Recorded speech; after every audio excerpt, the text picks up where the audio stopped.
The Celestine Prophecy by James Redfield is a spiritual adventure novel that tells the story of a man's journey to Peru to find an ancient manuscript containing 9 insights about life. The book explores themes of energy, consciousness, interconnectedness, self-discovery and spiritual awakening. It presents these insights as a guide to understanding life's purpose and fostering a more harmonious world. Here is more detailed breakdown. The quest. The protagonist, initially a middle school teacher, loses his job and embarks on a journey to Peru, driven by a desire to find the manuscript. Ancient wisdom. The manuscript dating back to 600 BC is rumored to hold secrets about humans' lifestyle and spiritual evolution and the nature of reality. There are 9 insights. The manuscript reveals 9 key spiritual insights that are meant to be grasped sequentially, offering a new perspective on life and the universe. The protagonist's journey is not just about finding the manuscript but also about his own spiritual awakening and understanding of these insights. The book explores themes of energy, consciousness, the interconnectedness of all things, self-discovery and spiritual awakening. The book encourages readers to apply these insights to their own lives, to notice meaningful consciousness, synchronicity, and to live in greater harmony with themselves and the world. The overall message includes the book's ultimate message is one of hope and unity, envisioning a world where people live in greater awareness and harmony. The 9 insights of the Celestine Prophecy include meaningful coincidences, historical perspective, subtle energy, competition for energy, energy abundance, getting clear, using intuition, relating to others, and 9th, conscious evolution. Now we start the lesson. First lesson, a critical mass. I drove up to the restaurant and parked, then leaned back in my seat to think for a moment. Charlene, I know, would already be inside, waiting to talk with me. But why? I hadn't heard a word from her in 6 years. Why would she have shown up now, just when I had sequenced myself in the woods for a week? I stepped out of the truck and walked toward the restaurant. Behind me, the last glow of a sunset sank in the west and cast highlights of golden amber across the wet parking lot. Everything had been drenched an hour earlier by a brief thunderstorm, and now the summer evening felt cool and renewed, and because of the fading light, almost surreal. A half moon hung overhead. As I walked, old images of Charlotte filled my mind. Was she still beautiful, intense? How would time have changed her? And what was I to think of this manuscript she had mentioned, this ancient artifact found in South America that she couldn't wait to tell me about? I have a 2-hour layover at the airport, she had said on the telephone. Can you meet me for dinner? You are going to love what this manuscript says. It is just your kind of mystery. My kind of mystery? What did she mean by that? Inside, the restaurant was crowded. Several couples waited for tables. When I found the hostess, she told me, Charlene, had already been seated and directed me towards a terraced area above the main dining room. I walked up the steps and became aware of a crowd of people surrounding one of the tables. The crowd included two policemen. Suddenly, the policeman turned and rushed past me and down the steps. As the rest of the people dispersed, I could see past them to the person who seemed to have been the center of attention, a woman still seated at the table. Charlene. I quickly walked up to her. Charlene, what is going on? Is anything wrong? She tossed her head back in mock exasperation and stood up, flashing her famous smile. I noticed that her hair was perhaps different, but her face was exactly as I remembered. Small, delicate features, wide mouth, huge blue eyes. You wouldn't believe it, she said, pulling me into a friendly hug. I went to the restroom a few minutes ago, and while I was gone, someone stole my briefcase. What was in it?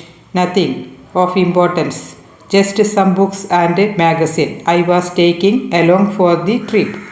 It is crazy. The people at the other table told me someone just walked in, picked it up, and walked out. They gave the police a description, and the officers said they would search the area. Maybe I should help them look. No, let us forget about it. I don't have much time and I want to talk with you. I nodded and Charlene suggested we sit down. A waiter approached, so we looked over the menu and gave him our order. Afterward, we spent 10 or 15 minutes chatting in general. I tried to underplay my self-imposed isolation, but Charlene picked up on my vagueness. She leaned over and gave me that smile again. So, what is really going on with you? She asked. I looked at her eyes, at the intense way she was looking at me. You want the whole story immediately, don't you? Always, she said. Well, the truth is, I am taking some time for myself right now and staying at the lake. I have been working hard and I am thinking about changing directions in my life. I remember you talking about that lake. I thought you and your sister had to sell it. Not yet, but the problem is property taxes because the land is so close to the city. The taxes keep increasing. She nodded. So, what are you going to do next? I don't know yet. Something different. She gave me an intriguing look. Sounds as if you are as restless as everyone else. I suppose, I said. Why do you ask? It is in the manuscript. There was silence as I returned her gaze. Tell me about this manuscript, I said. She leaned back in her chair as if to gather her thoughts, then looked me in the eye again. I mentioned on the phone, I think, that I left the newspaper several years ago and joined a research firm that investigate cultural and demographic changes for the UN. My last assignment was in Peru. While I was there, completing some research at the University of Lima, I kept hearing rumors about an old manuscript that had been discovered. Only no one could give me any of the details, not even at the Department of Archaeology or Anthropology. And when I indicted the government about it, they denied any knowledge whatsoever. One person told me that the government was actually working to suppress this document for some reason, although again he had no direct knowledge. You know me, she continued. I am curious. When my assignment was over, I decided to stay around for a couple of days to see what I could find out. At first, every lead I pursued turned out to be another dead and But then, while I was eating lunch in a cafe outside of Lima, I noticed a priest watching me. After a few minutes, he walked over and admitted that he had heard me inquiring about the manuscript earlier in the day. He wouldn't reveal his name, but he agreed to answer all my questions. She hesitated for a moment, still looking at me intensely. He said the manuscript dated back to about 600 BC. It predicts a massive transformation in human society. Beginning when? I asked. In the last decades of the 20th century. Now. Yes, now. What kind of transformation is it supposed to be? I asked. She looked embraced for a moment, then with force said, "The priest told me it is a kind of renaissance in consciousness occurring very slowly. It is not religious in nature, but it is spiritual. We are discovering something new about human life on this planet, about what our existence means, and according to the priest, this knowledge will alter human culture dramatically." She paused again, then added, "The priest told me the manuscript is divided into segments or chapters, each devoted to a particular insight into life. The manuscript predicts that in this time period human being will begin to grasp these insights sequentially, one insight then another, as we move from where we are now to a completely spiritual culture on earth." I shook my head and raised my eyebrow cynically. "Do you really believe all this?" "Well," she said, "I think. Look around," I interrupted, pointing at the crowd sitting in the room below us. "This is the real world. Do you see anything changing out there?" Just as I said that, an angry remark erupted from a table near the far wall. A remark I couldn't understand, but which was loud enough to hush the entire room. At first, I thought the disturbance was another robbery, but then I realized it was only an argument. A woman appearing to be in her 30s was standing up and staring indignantly at a man seated across from her. "No," she yelled, "the problem is that this relationship is not happening the way I wanted. Do you understand? It is not happening." She composed herself, tossed her napkin on the table and walked out. Charlene and I stared at each other, shocked that the outburst had occurred at the very moment we were discussing the people below us. Finally, Charlie nodded toward the table where the man remained alone and said, "It is the real world that is changing." "How?" I asked, still off balance. "The transformation is beginning with the first insight, and according to the priest, this insight always surfaces unconsciously at first as a profound sense of restlessness." "Restlessness?" "Yes. What are we looking for?" "That is just it. At first, we aren't sure. According to the manuscript, we are beginning to glimpse an alternative kind of experience, moments in our lives that feel different somehow, more intense and inspiring. But we don't know what this experience is or how to make it last, and when it ends, we are left feeling dissatisfied and restless with a life that seems ordinary again."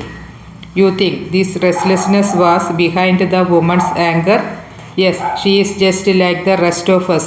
We are all looking for more fulfillment in our lives, and we won't put up with anything that seems to bring us down. This restless searching is what is behind the me first attitude that has characterized recent decades, and it is affecting everyone from Wall Street to street ranks." She looked directly at me, "And when it comes to relationship, we are so demanding that we are making them near impossible." Her remark brought back the memory of my last two relationships. Both had begun intensely and both within a year had failed. When I focused on Charlene again, She was waiting patiently. That exactly are we doing to our romantic relationship? I asked. I talked with the priest a long time about this. She replied. He said that when both partners in a relationship are overly demanding, when each expects the other to live in his or her world, to always be there to join in his or her chosen activities, an ego battle inevitably develops. What she said struck home.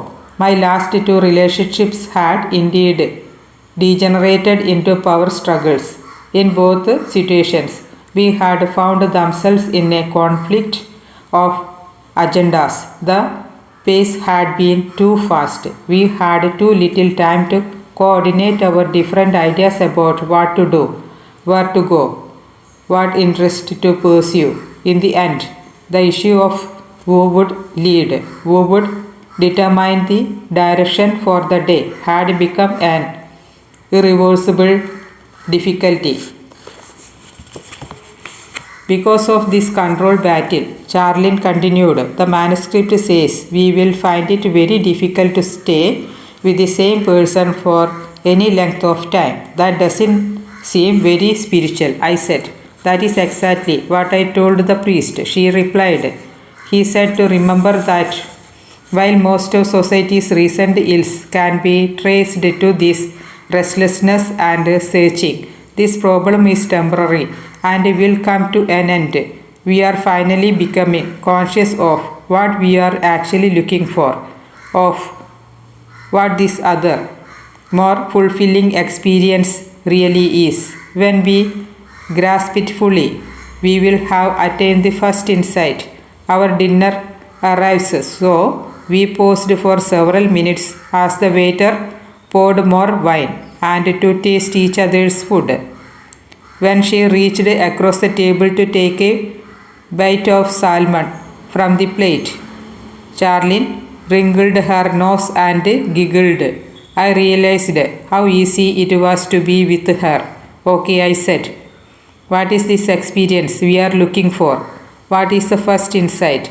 She hesitated as though unsure how to begin. This is hard to explain, she said, but the priest put it this way. He said, the first insight occurs when we become conscious of the coincidences in our lives. She leaned forward me. Have you ever had a hunch or intuition concerning something you wanted to do, some course you wanted to take in your life, and wondered how it might happen? And then, after you had half forgotten about it and focused on other thing, you suddenly met someone or read something or went somewhere that led to the very opportunity you envisioned. Well, she continued, according to the priest, these coincidences are happening more and more frequently, and that when they do, they strike us as beyond what would be expected by pure chance. They feel destined, as though our lives had been guided by some unexplained force. The experience includes a feeling of mystery and excitement, and as a result, we feel more alive. The priest told me that this is the experience that we have glimpsed and that we are now trying to manifest all the time. More people every day are convinced that this mysterious movement is real and that it means something, that something else is going on beneath everyday life. This awareness is the first insight. She looked at me expectantly, but I said nothing. Don't you see? She asked. The first insight is a reconsideration of the inherent mystery that surrounds our individual lives on this planet. We are experiencing these mysterious coincidences, and even though we don't understand them yet, we know they are real. We are sensing again, as in childhood, that there is another side of life that we have yet to discover, some other process operating behind the scenes. Charlene was leaning further toward me, gesturing with her hands as she spoke. You are really into this, aren't you? I asked. I can remember the time, she said sternly, when you talked about these kind of experiences. Her comment jolted me. She was right. There had been a period in my life when I had indeed experienced such coincidences and had even tried to understand them psychologically.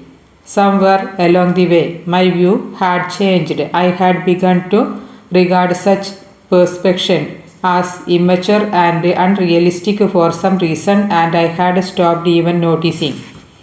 I looked directly at Charlene, then said defensively, I was probably reading Eastern philosophy or Christian mysticism at that time. That is what you remember.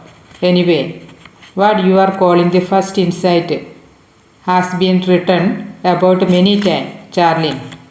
What is different now? How is a perception of mysterious occurrences going to lead to a cultural transformation? Charlie looked down at the table for an instant and then back at me. Don't misunderstand, she said. Certainly, this consciousness has been experienced and described before. In fact, the priest made a point to say that the first insight wasn't now and new. He said, individuals have been aware of these unexplained coincidences throughout history. That this has been the perception behind many great attempts at philosophy and religion. But the differences now lies in the numbers. According to the priest, the transformation is occurring now because of the number of individuals having this awareness all at the same time. What did he mean exactly? I said. He told me the manuscript says the number of people who are conscious of such coincidences would begin to grow dramatically in the 6th decade of the 20th century. He said that this growth would continue until sometime near the beginning of the following century, when we would reach the specific level of such individuals, a level I think of as a critical mass.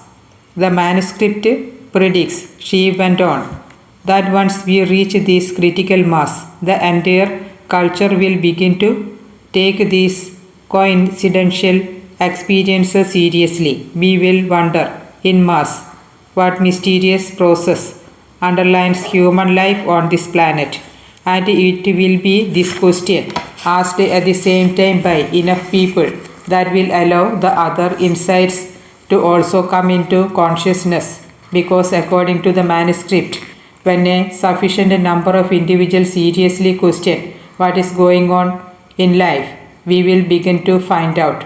The other insights will be revealed one after the other. She paused to take a bit of food, and when we grasp the other insight, I asked, then the culture will shift? That is what the priest told me, she said. I looked at her for a moment, contemplating the idea of a critical mass. Then said, you know, all this sounds awfully sophisticated for a manuscript written in 600 BC. I know, she replied. I raised the question myself, but the priest assured me that the scholars who first translated the manuscript were absolutely convinced of its authenticity, mainly because it was written in Aramaic, the same language in which much of the Old Testament was written. Aramaic in South America, how did it get there in 600 BC? The priest didn't know. Does his church support the manuscript? I asked. No, she said. He told me that most of the clergy were bitterly trying to suppress the manuscript. That is why he couldn't tell me his name. Apparently, talking about it at all was very dangerous for him. Did he say why most church officials were fighting against it? Yes, because it challenges the completeness of their religion. How? I don't know exactly. He didn't discuss it much, but apparently the other insight extend some of the church's traditional ideas in a way that alarms the church elders who think things are fine the way they are. I see, the priest did say, Charlie went on, that he doesn't think the manuscript undermines any of the church's principles. If anything, it clarifies exactly what is meant by these spiritual truths. He felt strongly that the church leaders would see this fact if they would try to see life as a mystery again and then proceed through the other insight. Did he tell you how many insights there were? No, but he did mention the second insight. He told me it is a more correct interpretation of recent history, one that further clarifies the transformation. Did he elaborate on that? No, he didn't have time. He said he had to leave to take care of some business. We agreed to meet back at his house that afternoon, but when I arrived, he wasn't there. I waited 3 hours and he still didn't show up. Finally, I had to leave the catch my flight home. You mean you weren't able to talk with him anymore? That is right. I never saw him again. And you never received any confirmation about the manuscript from the government? None. And how long ago did this take place? About a month and a half. For several minutes we ate in silence. Finally, Charlene looked up and asked, So, what do you think? I don't know, I said. Part of me remained skeptical of the idea that human beings could really change. But another part of me was amazed to think that a manuscript which spoke in these terms might actually exist. Did he show you a copy or anything? I asked. No, all I have are my notes. Again we were silent. You know, she said, I had thought you would be really excited by these ideas. I looked at her. I guess I need some proof that what this manuscript says is true. She smiled broadly again. What? I asked. That is exactly what I said too. To whom? The priest. Yes. What did he say? He said that experience is the evidence. What did he mean by that? He meant that our experience validates what the manuscript says. When we truly reflect on how we feel inside, on how our lives are proceeding at this point in history, we can see that the ideas in the manuscript make sense, that they ring true. She hesitated. Does it make sense to you? I thought for a moment. Does it make sense? Is everyone as restless as me? And if so, does our restlessness result from the simple insight, the simple awareness built up for 30 years that there is really more to life than we know, more that we can experience? I am not sure, I finally said. I guess I need some time to think about it. I walked out to the garden beside the restaurant and stood behind a cedar bench facing the fountain. To my right, I could see the pulsating lights at the airport and hear the roaring engines of the jet ready for takeoff. What beautiful flowers, Charlene said from behind me. I turned to see her walking toward me along the walkway, admiring the row of petunias and begonias which bordered the sitting area. She stood beside me and I put my arm around her. Memories flooded my mind. Years ago, when we had both lived in Charlottesville, Virginia, we had spent regular evening together talking. Most of our discussion were about academic theories and psychological growth. We had both been fascinated by the conversation and by each other. Yet it struck me how platonic our relationship had always been. I can't tell you, she said. How nice it is to see you again. I know, I replied. Seeing you brings back a lot of memories.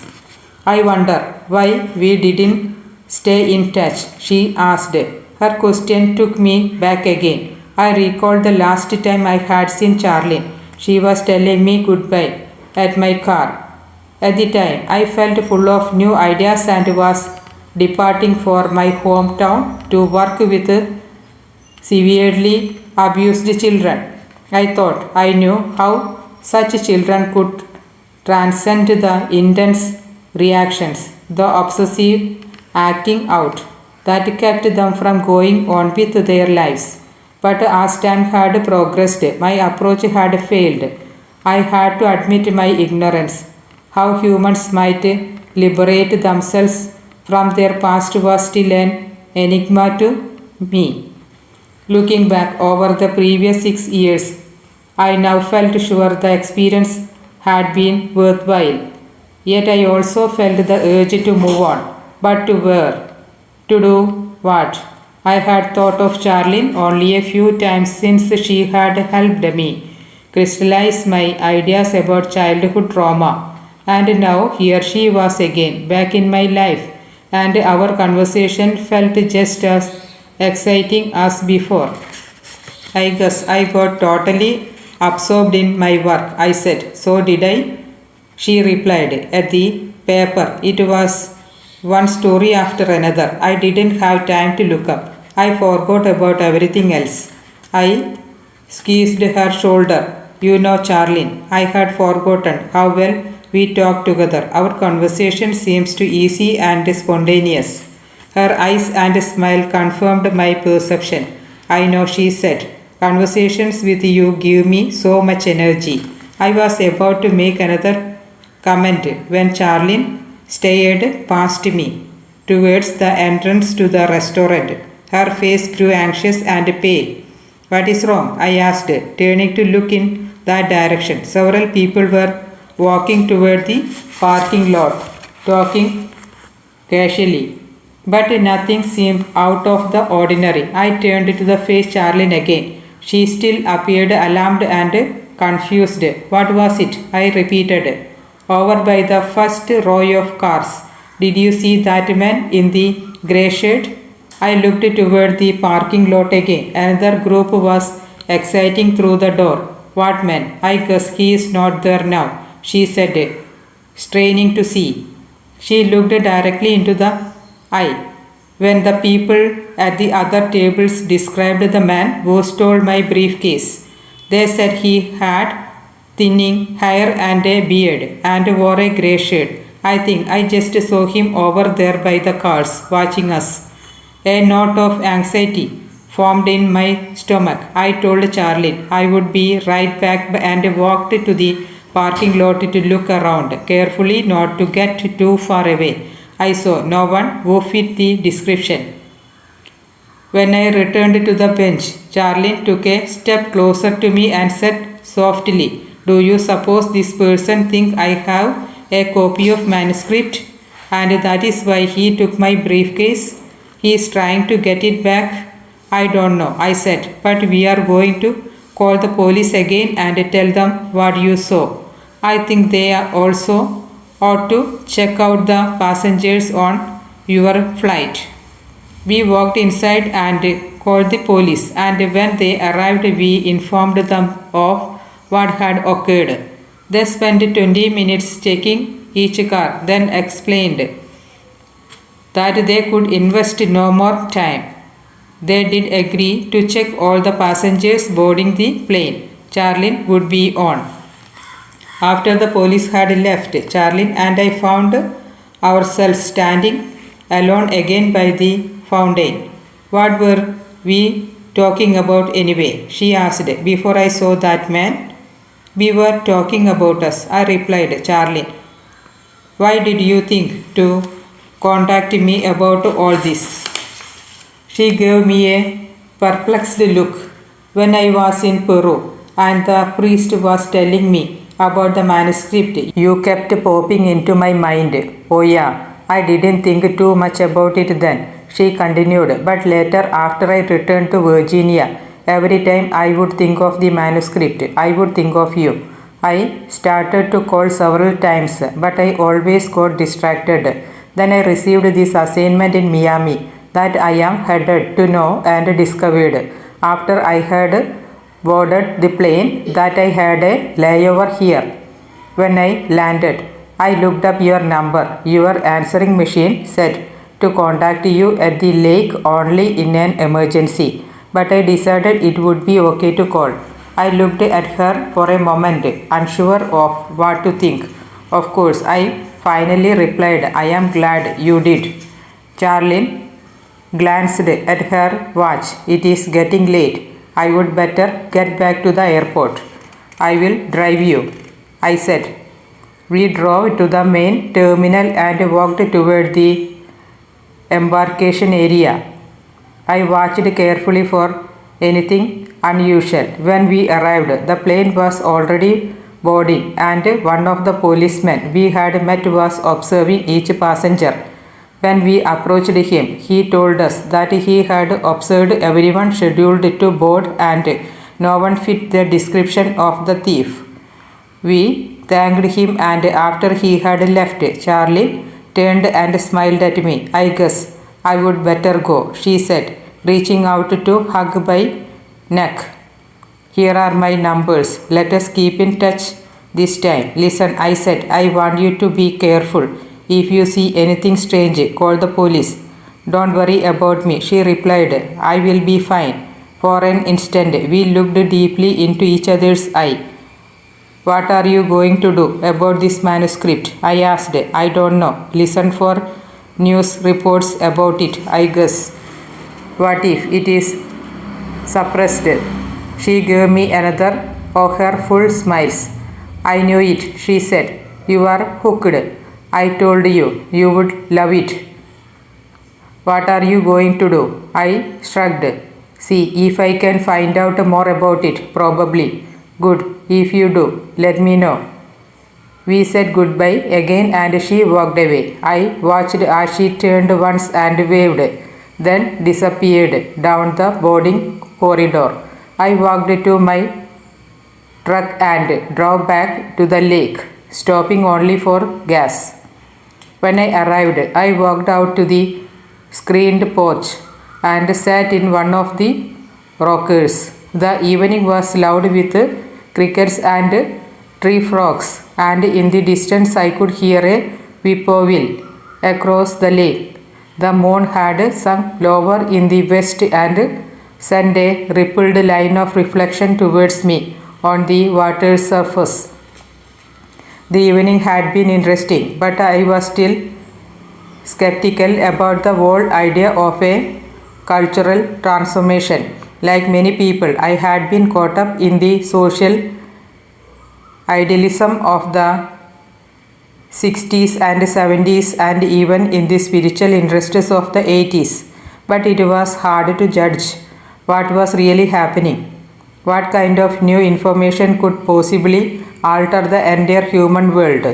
It all sounded too idealistic and far-fetched. After all, humans had been alive on this planet for a long time. Why would we suddenly gain insight into existence now, at this late date? I gazed out at the water for a few more minutes, then turned off the lights and went into the bedroom to read. The next morning I awoke suddenly with a dream still fresh in my mind. For a minute or two I stared at the bedroom ceiling, remembering it fully. I had been making my way through a forest searching for something.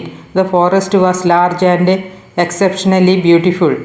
In my quest, I found myself in a number of situations in which I felt totally lost and bewildered, unable to decide how to proceed. Incredibly, at each of these moments, a person would appear out of nowhere as though by design to clarify where I needed to go next. I never became aware of the object of my search, but the dream had left me feeling incredibly upbeat and confident. I sat up and noticed a beam of sunlight coming through the windows across the room. It sparkled with suspended dust particles. I walked over and pulled back the curtains. The day was radiant blue sky, bright sunshine. A stiff breeze gently rocked the trees. The lake would be rippled and glistening this time of day, and the wind chilly against a swimmer's wet skin. I walked outside and dove in the surfaces and swam out to the middle of the lake, turning on my back to look at the familiar mountains. The lake rested in a deep valley where three mountain ridges converged, a perfect lakeside discovered by my grandfather in his youth. It had now been 100 years since he had first walked these ridges, a child explorer, a prodigy, growing up in a world that was still wild with cougar and boar and Creek Indians that lived in primitive cabins up the North Ridge. He had sworn at the time that one day he would live in this perfect valley with its massive old trees and 7 springs, and finally he had. Later to build a lake and a cabin and to take countless walks with a young grandson. I never quite understood my grandfather's fascination with this valley, but I had always tried to pursue the land, even when civilization encroached, then surrounded. From the middle of the lake, I could see a particular rock outcropping near the crest of the North Ridge. The day before, in the tradition of my grandfather, I had climbed to that overhang, trying to find some peace in the view and in the smells and in the way the wind whirled in the treetops. And as I had sat up there, surveying the lake and the dense foliage in the valley below, I had slowly felt better, as if the energy and the perspective were dissolving some block in my mind. A few hours later, I had been talking with Charlene and hearing about the manuscript. I swam back and pulled myself up on the wooden pier in front of the cabin. I knew all this was too much to believe. I mean, here I was hiding out in these hills, feeling totally disenchanted with my life, when out of the blue, Charlene showed up and explains the cause of my restlessness, quoting some old manuscript that promises the secret of human existence.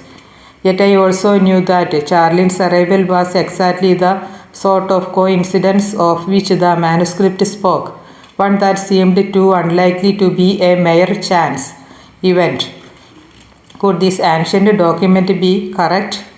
Have we been slowly building, in spite of our denial and cynicism, a critical mass of people conscious of these coincidences?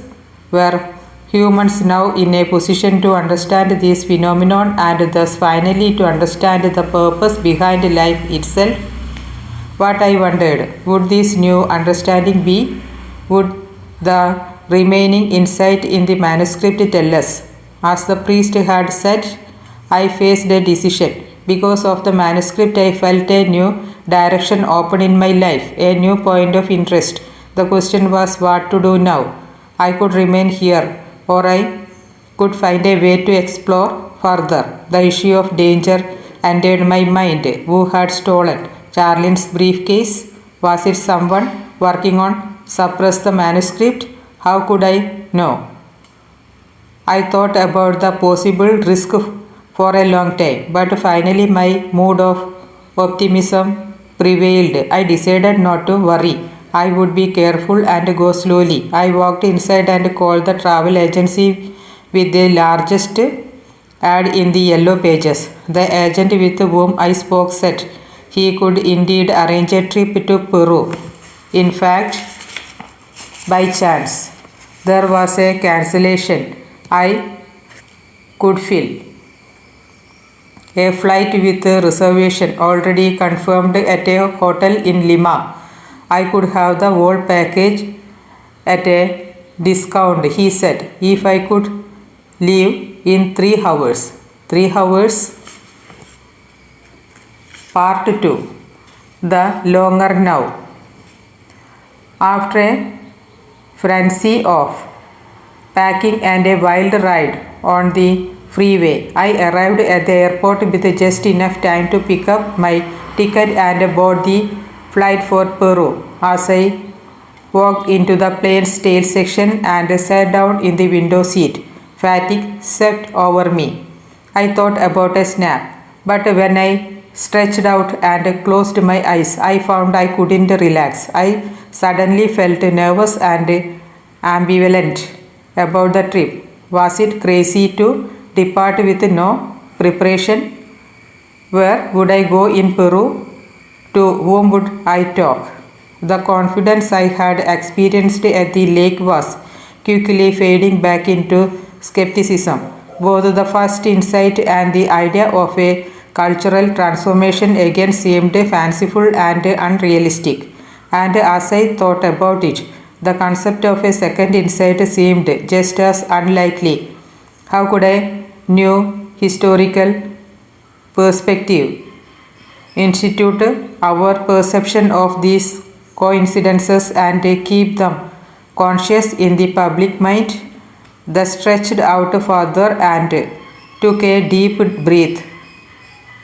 Maybe it would be a useless trip, I concluded, just a quick run to Peru and back. A waste of money, perhaps, but no real harm done. The plane jerked forward and taxied out to the runway. I closed my eyes and felt a mild dizziness as the big jet reached the critical speed and lifted into a thick cloud cover. When we reached cruising altitude, I finally relaxed and drifted into sleep. 30 or 40 minutes later, a stretch of turbulence woke up and I decided to go to the restroom. As I made my way through the lounge area, I noticed a tall man with round glasses standing near the window talking to a flight attendant. He glanced at me briefly, then continued speaking. He had dark brown hair and appeared to be about 45 years old. For an instant, I thought I recognized him, but after looking at his features closely, I concluded he was no one I knew. As I walked past, I could hear part of the conversation. Thanks anyway, the man said. I just thought since you traveled to Peru so often that perhaps you had heard something about the manuscript. He turned away and walked toward the front of the plane. I was dumbstruck. Was he speaking of the same manuscript? I walked into the restroom and tried to decide what to do. Part of me wanted to forget about it. Probably he was talking about something else, some other book. I returned to my seat and closed my eyes again, content to write off the incident. Glad I didn't have to ask the man what he meant, but as I sat there, I thought about the excitement I had felt at the lake. What if this man actually had information about the manuscript? What might happen then? If I didn't inquire, I would never know. The wavered several more times in my mind, then finally stood up and walked toward the front of the plane, finding him about midway up the aisle. Directly behind him was an empty seat. I walked back and told an attendant I wanted to move, then gathered my things and took the seat. After a few minutes, I tapped him on the shoulder. Excuse me, I said. I heard you mention a manuscript. Were you speaking of the one found in Peru? He looked surprised, then cautious. Yes, I was, he said tentatively. I introduced myself and explained that a friend had been in Peru recently and had informed me of the manuscript's existence. He visibly relaxed and introduced himself as Wayne Dobson, an assistant professor of history from New York University. As we spoke, I noticed a look of irritation coming from the gentleman sitting next to me. He had leaned back in his seat and was attempting to sleep. You have seen the manuscript? I asked the professor. Parts of it, he said. Have you? No, but my friend told me about the first inside. The man beside me, changing his position. Dobson looked his way. Excuse me, sir, I know. We are disturbing you. Would it be too much trouble for you to exchange seats with me? No, the man said. That would be preferable. We all stepped into the aisle and then I slid back into the window seat and Dobson sat beside me. Tell me what you heard concerning the first insight, Dobson said. I paused for a moment, trying to sum up in my mind that I understood. I guess the first insight in an awareness of the mysterious occurrences that change one's life, the feeling that some other process is operating. I felt assured as I said it. Dobson picked up on my discomfort. What do you think of that insight? He said. I don't know, I said. It doesn't quite fit with our modern day common sense, does it? Wouldn't you feel better dismissing the whole idea and getting back to thinking about practical matters? I laughed and nodded affirmatively. Well, that is everyone's tendency, even though we occasionally have the clear insight that something more is going on in life. Our habitual way of thinking is to consider such idea unknowingly and then to shrug off the awareness altogether. That is why the second insight is necessary. Once we see the historical background to our awareness, it seems more valid. I nodded. Then, as a historian, you think the manuscript prediction of a global transformation is accurate? Yes. As a historian, yes, but you have to look at history in the correct way. He took a deep breath, believing me. I say this as one who has spent a lot of years studying and teaching history in the wrong way. I used to focus solely on the technological accomplishment of civilization and the great men who brought about this progress. What is wrong with that approach?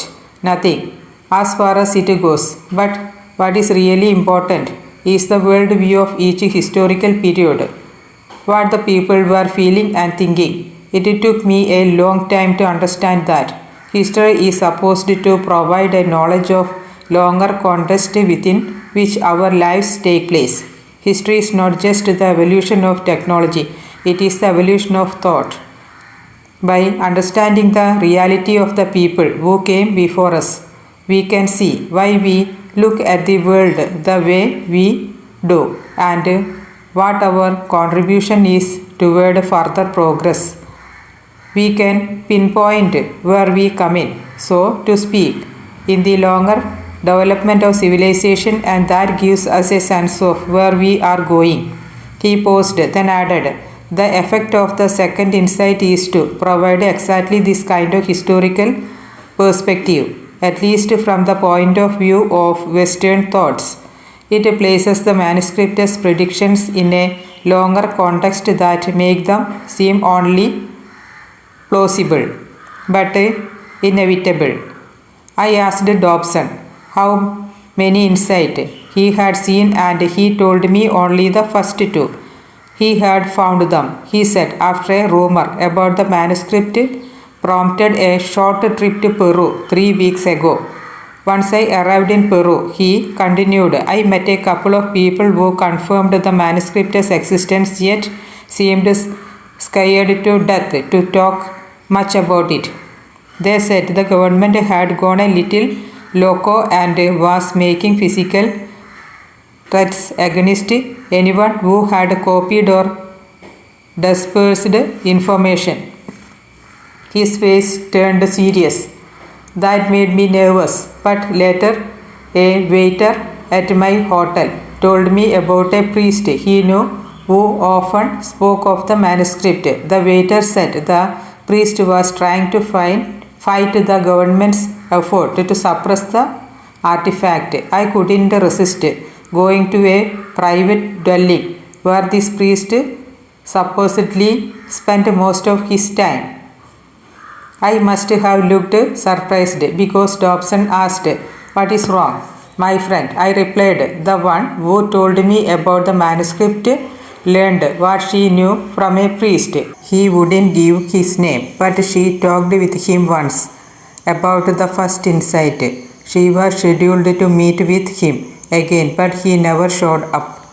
"It may have been the same man," Dobson said, "because I couldn't find him either. The house was locked up and looked deserted." "You never saw him?" "No, but I decided to look around. There was an old storage building in the back that was open, and for some reason I decided to explore inside. Behind some trash under a loose board in the wall, I found a translation of the first and second insides." He looked at me knowingly. "You just happened to find them?" I asked. "Yes." "Did you bring the insides with you on this trip?" He shook his head. "No, I decided to study them thoroughly and then leave them with some of my colleagues." "Could you give me a summary of the second insight?" I asked. There was a long pause. Then Dobson smiled and nodded. "I guess that is why we are here. The second insight," he said, "puts our current awareness into a longer historical perspective. After all, when the decade of the 19th is over, we will be finishing up not only the 20th century, but a 1,000-year period of history as well.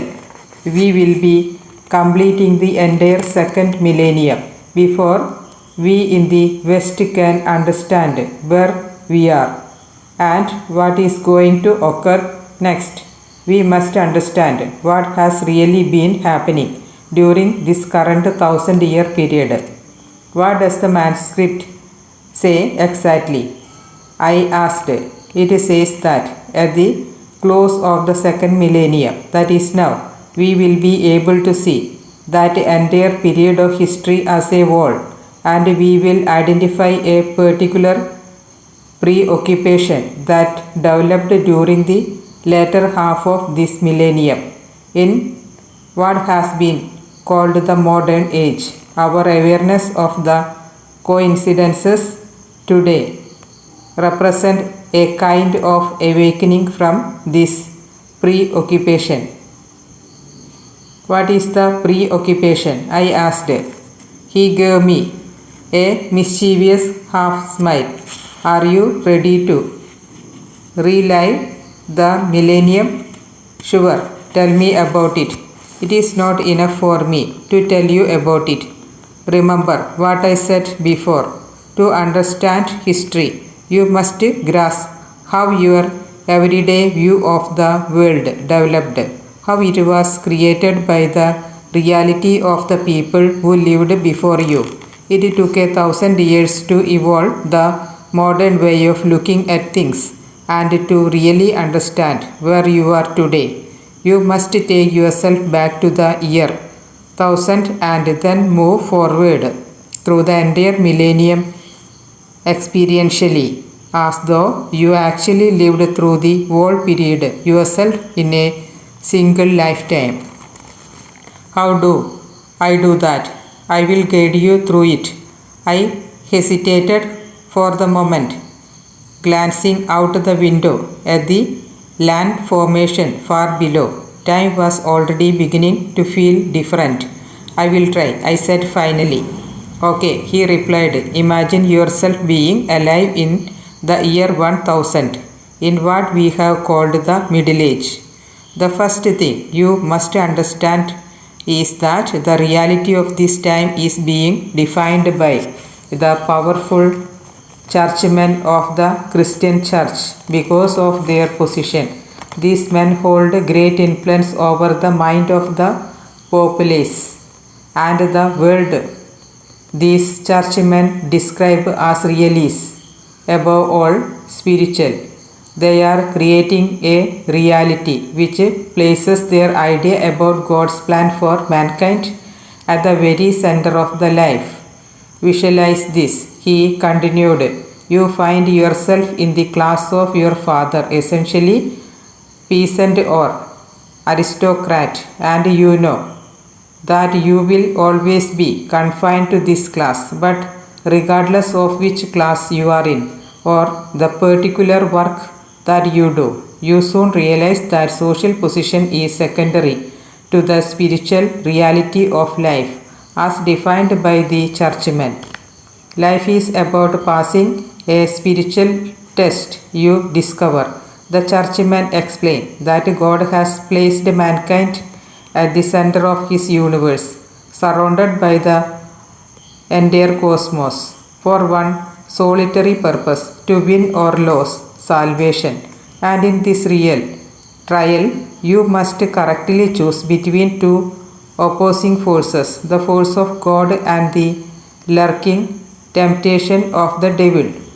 But understand that you don't face this contest alone, he continued. In fact, as a mere individual, you are qualified to determine your status in this regard.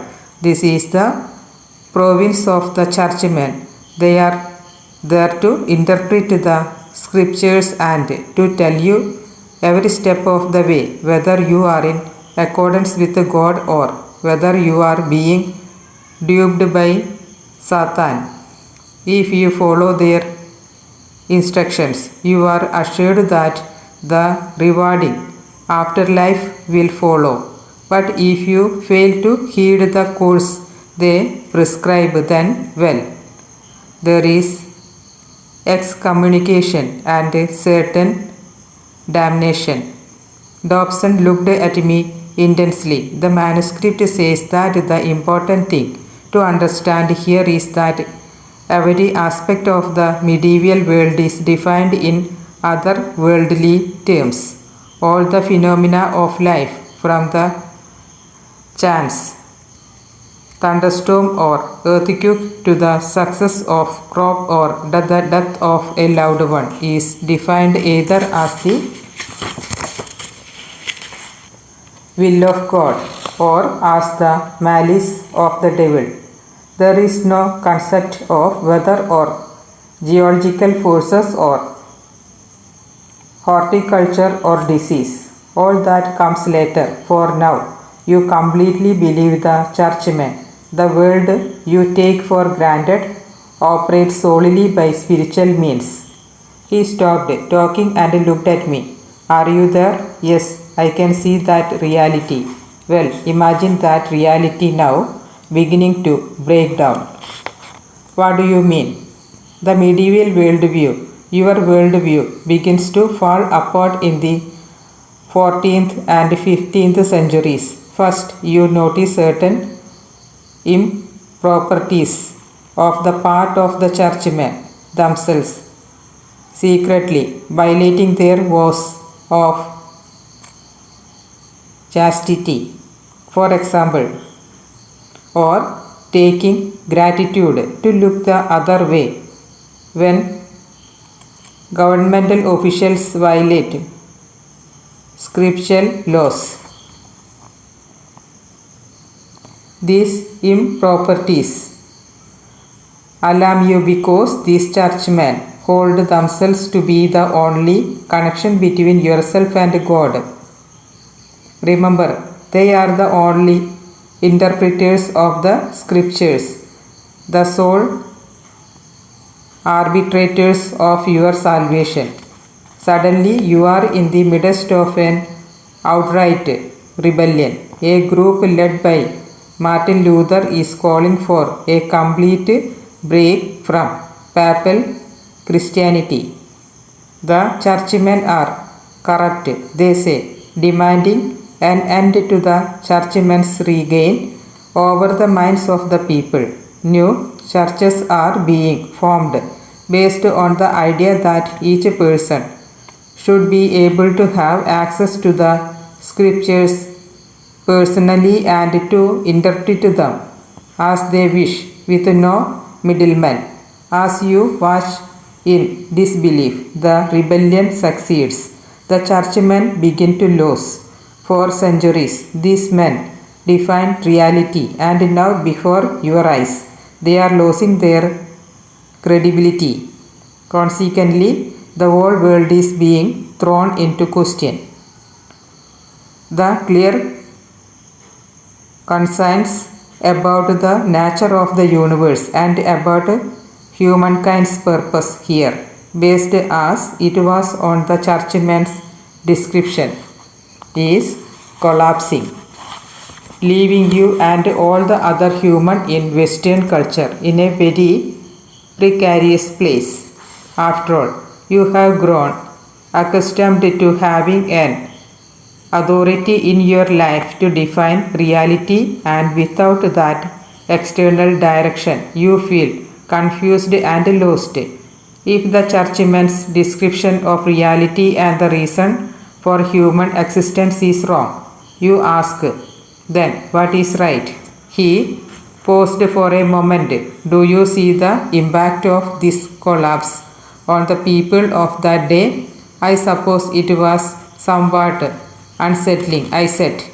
To say the least, he replied. There was a tremendous upheaval.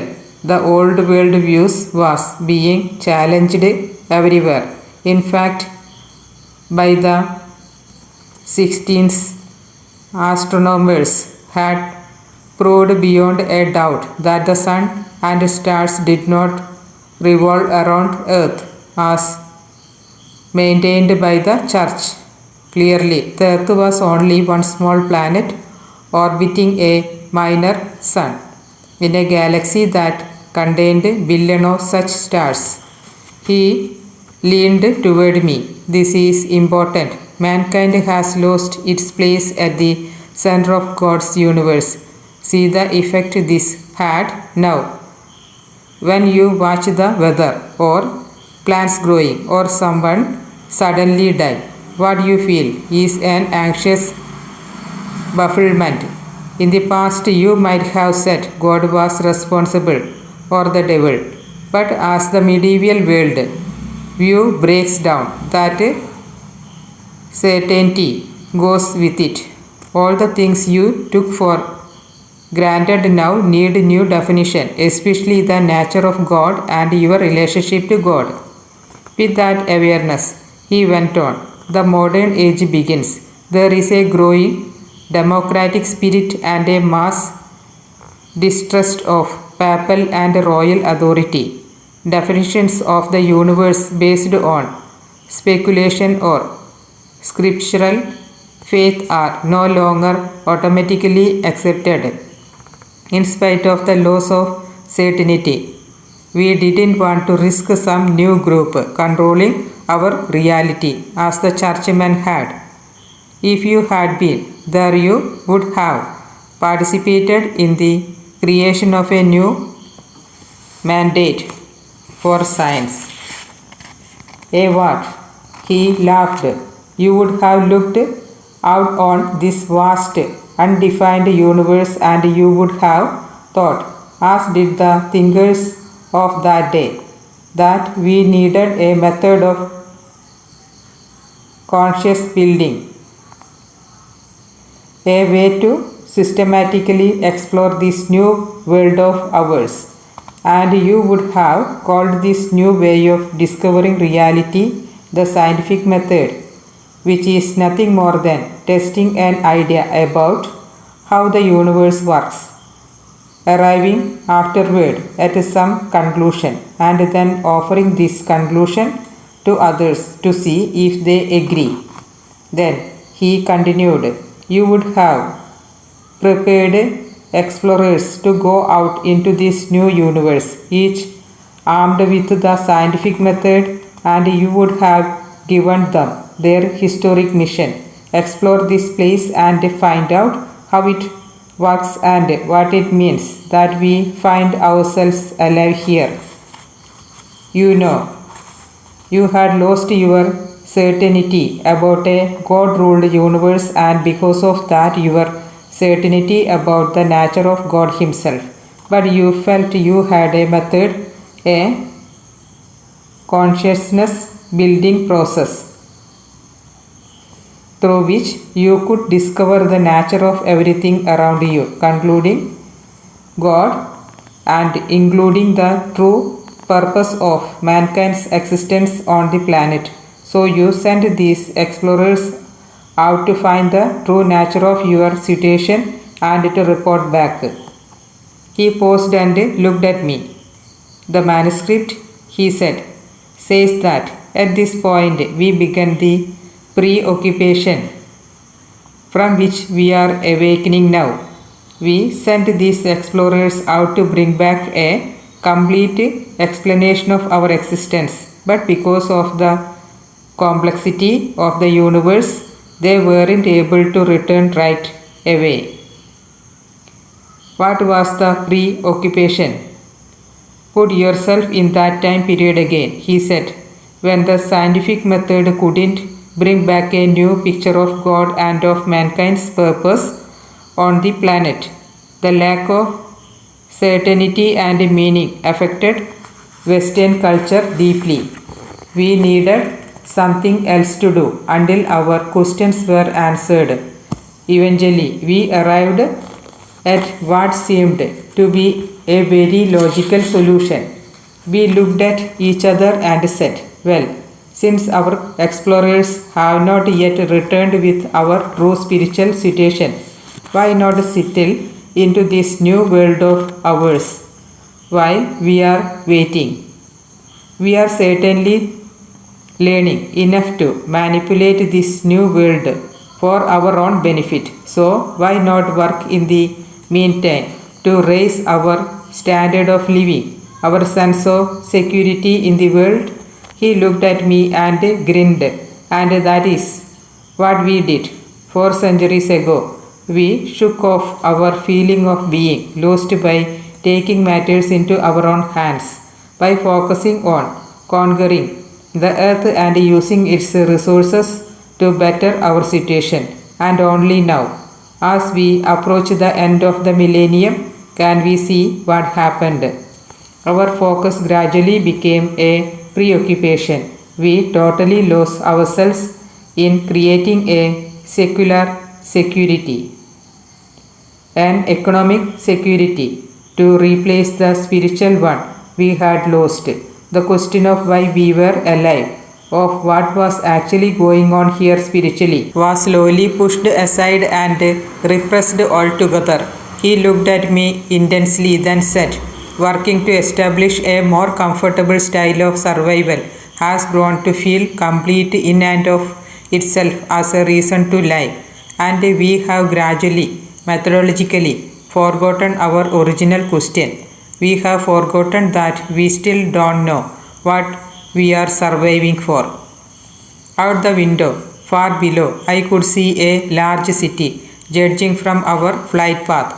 I suspected it was Orlando, Florida. I was struck by the geometric outline of streets and avenues, the planned and ordered configuration of what humans had built. I looked over at Dobson. His eyes were closed and he appeared to be asleep. For an hour he had told me more about the second insight. Then our lunch had arrived and we had eaten, and I had told him about Charlene and why I had decided to come to Peru. Afterward, I wanted only to gaze out at the cloud formation and consider what he had said. So, what do you think? He asked suddenly, looking sleepily over at me. Have you grasped the second insight? I am not sure. He nodded toward the other passengers. Do you feel as if you have a closer perspective on the human world? Do you see how preoccupied everyone has been. This perspective explained a lot. How many people do you know who are obsessed with their work, who are type A or have stress related diseases and who can't slow down? They can't slow down because they use their routine to distract themselves, to reduce life to only its practical considerations, and they do this to avoid recalling how uncertain they are about why they live. The second insight extends our consciousness of historical time, he added. It shows us how to observe culture not just from the perspective of our own lifetimes, but from the perspective of a whole millennium. It reveals our preoccupation to us and so lifts us above it. You have just experienced this longer history. You now live in a longer now. When you look at the human world now, you should be able to clearly see this obsessiveness, the intense preoccupation with economic progress. But what is wrong with that? I protested. It is what made Western civilization great. He laughed loudly. Of course, you are right. No one saying it was wrong. In fact, the manuscript says the preoccupation was a necessary development, a stage in human evolution. Now, however, we have spent enough time settling into the world. It is time now to make us from the preoccupation and reconsider our original question. What is behind life on this planet? Why are we really here? I looked at him for a long time, then asked, do you think the other insight explain this purpose?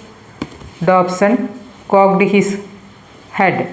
I think it is worth a look. I just hope no one destroys the rest of the manuscript before we have a chance to find out. How could the Peruvian government think they could destroy an important artifact and get away with it? I asked. They would do it cowardly, he replied. The official line is that the manuscript doesn't exist at all. I would think the scientific community would be up in arms. He looked at me with an expression of resolve. We are. That is why I am returning to Peru. I represent 10 prominent scientists. All of them demand that the original manuscript be made public. I sent a letter to relevant department heads within the Peruvian government telling them that I was coming and that I expected cooperation. I see. I wonder how they will respond. Probably with denial. But at least it will be an official start. He turned away, deep in thought, and I stared out the window again. As I looked down, it dawned on me that the airplane on which we were riding contained within its technology for centuries of progress. We had learned much about manipulating the resources we had found on the earth. How many people, I mused, how many generations did it take to create the product and the understanding that enabled this airplane to come into being? And now many spend their whole lives focused on one tiny aspect, one small step, without ever lifting their heads from that preoccupation. Suddenly, in that instant, the span of history Dobson and I had been discussing seemed to integrate fully into my consciousness. I could see the millennium clearly, as though it was part of my own life history. 1,000 years ago, we had lived in a world where God and human spirituality were clearly defined, and then we had lost it. Or better, we had decided there were to the history. According, we had sent explorers out to discover the real truth and to report back. And when they had taken too long, we had become preoccupied with a new, secular purpose. One of settling into the world, of making themselves more comfortable. And settle we had. We discovered that metallic ores could be melted down and fashioned into all kind of gadgets. We invented sources of power, first steam, then gas and electricity and fission. We systemized farming and mass production and now commanded huge stores of material goods and a vast network of distribution. Propelling it all was the call to progress, the desire of the individual to provide his own security, his own purpose while he was waiting for the truth. We had decided to create a more comfortable and a pleasurable life for ourselves and our children, and in a mere 400 years, our preoccupation had created a human world where all the confronts of life could now be produced. The problem was that our focus's obsessive drive to conquer nature and make themselves more comfortable and left the nature system of the planet polluted and on the verge of collapse. We couldn't go on this way. Dobson was right. The second insight did make our new awareness seem inevitable. We were reaching a climax in our cultural purpose. We were accomplishing what we had collectively decided to do. And as this happened, our preoccupation was breaking down and we were waking up to something else.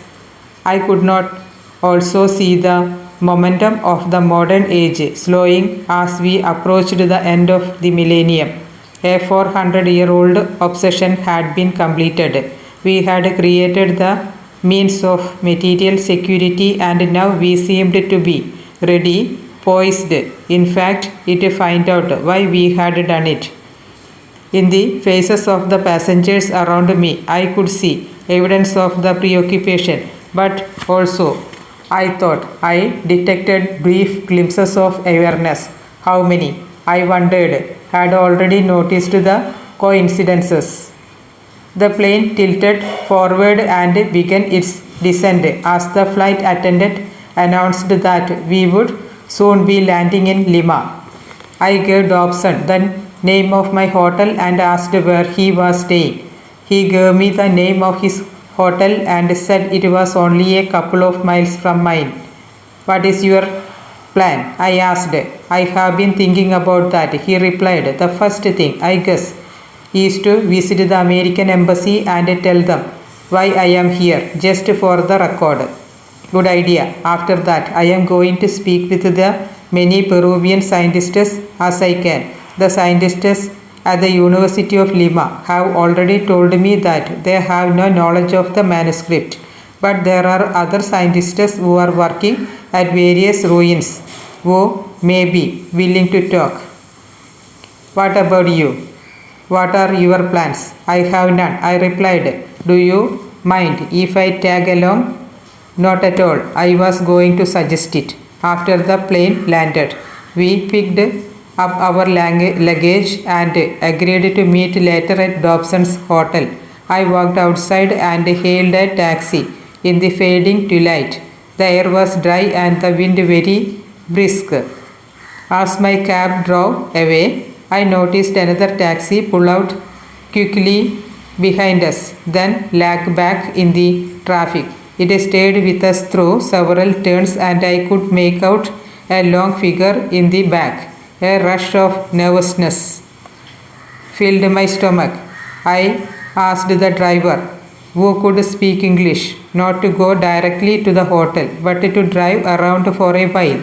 I told him I was interested in sightseeing. He complied without comment. The taxi followed. What was this all about? When we arrived at the hotel, I told the driver to stay in the car. Then I opened my door and pretended to be paying the fare. The taxi following behind us pulled up to the cab some distance away, and the man stepped out and walked slowly toward the hotel entrance. I jumped back into the vehicle and shut the door, telling the cabby to drive on. As we sped away, the man walked into the street and watched us until we were out of sight. I could see my driver's face in the rearview mirror. He was watching me closely, his expression tense. Sorry about this, I said. I have decided to change accommodations. I struggled to smile, then gave him the name of Dobson's hotel. Although part of me wanted to go straight to the airport and take the first plane back to the States. A half block short of our destination, I had the driver pull over. Wait here, I told him. I will be right back. The streets were filled with people, mostly native Peruvians, but here and there I passed some Americans and Europeans. Something about seeing the tourists made me feel safer. When I was within 50 yards of the hotel, I stopped. Something wasn't right suddenly. As I watched, gunshots rang out and screams filled the air. The crowd in front of me flung themselves to the ground, opening up my view down the sidewalk.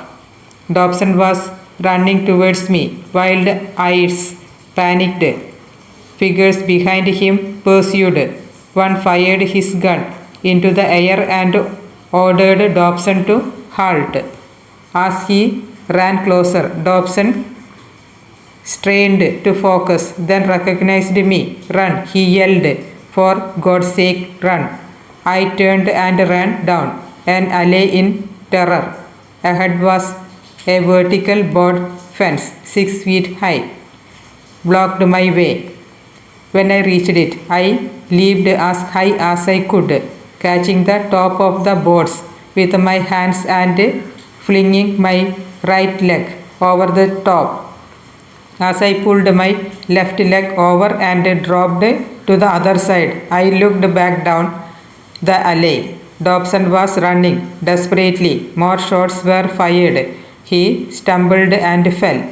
I continued to run blindly, leaping piles of trash and stacks of cardboard boxes.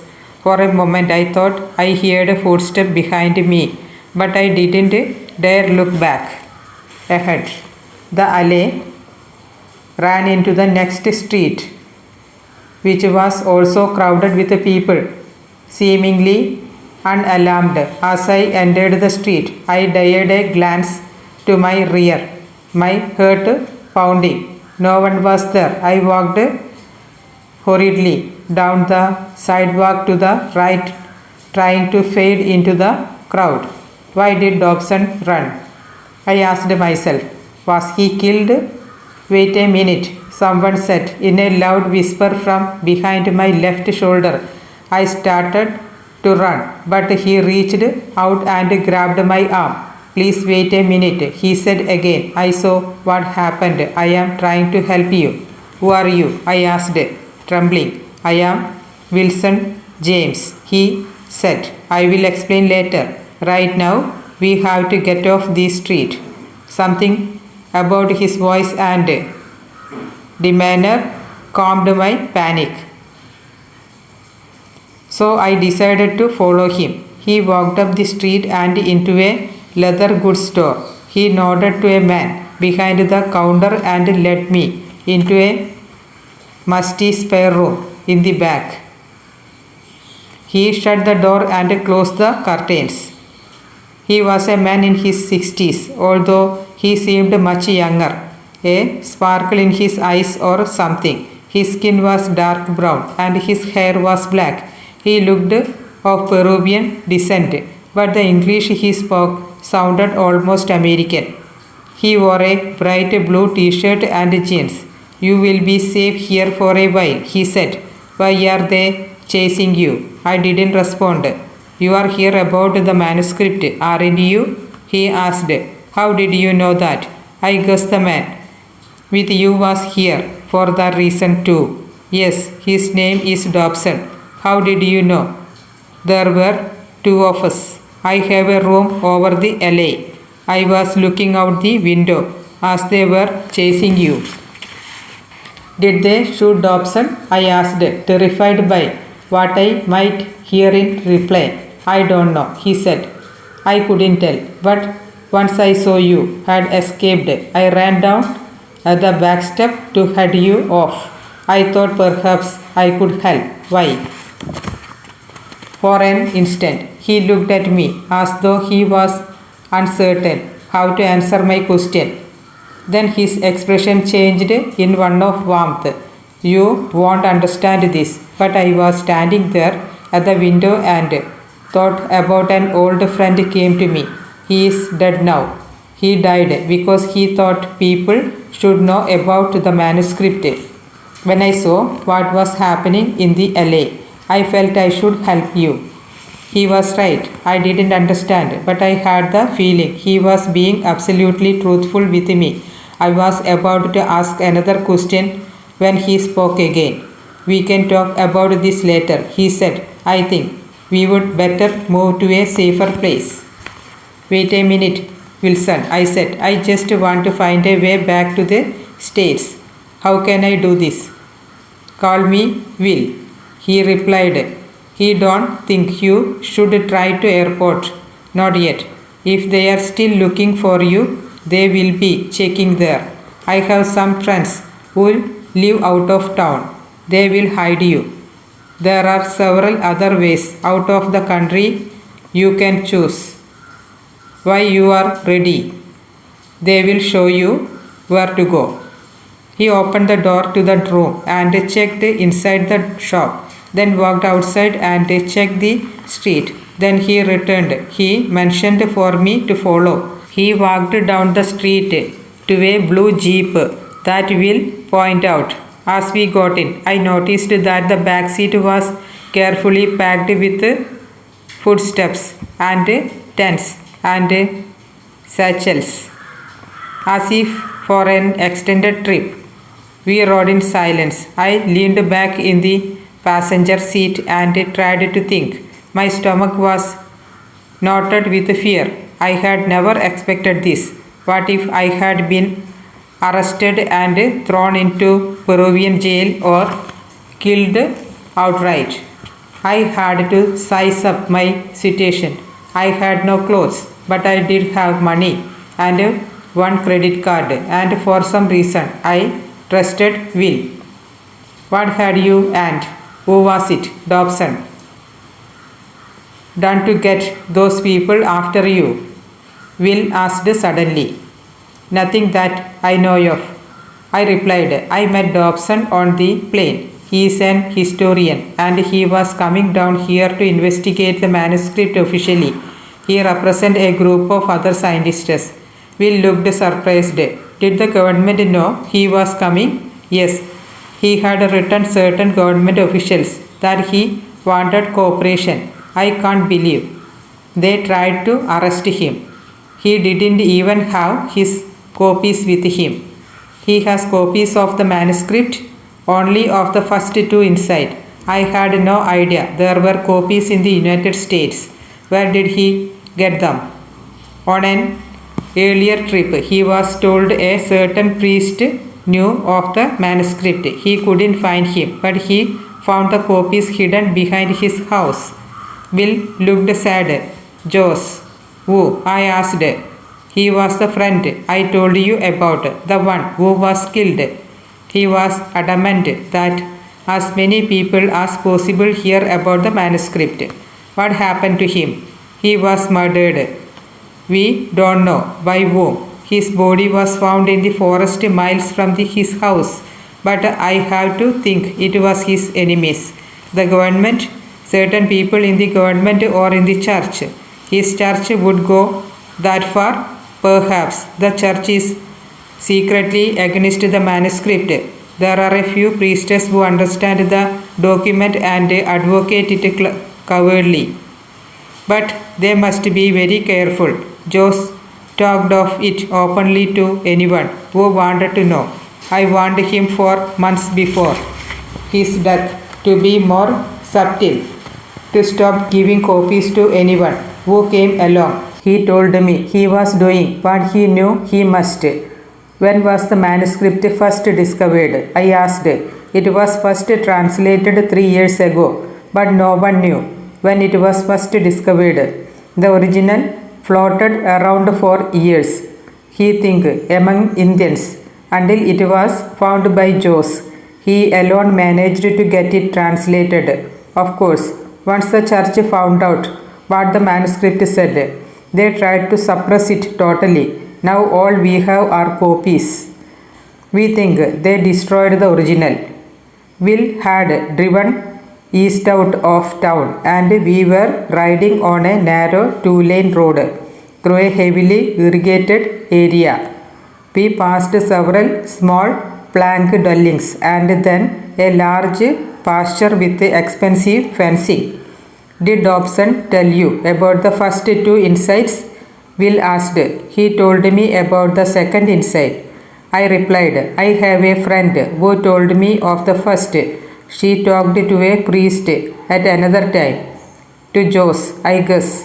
Do you understand these two insights? I think so. Do you understand that chance encounters often have a deeper meaning? It seems, I said, like this whole trip has been one coincidental event after another. That begins to happen once you become alert and connected with the energy. Connected? Will smiled. That is something mentioned further in the manuscript. I would like to hear about it, I said. Let us talk about it later, he said, indicating with a nod that he was turning the vehicle into a gravel driveway. 100 feet ahead was a modest wood frame house.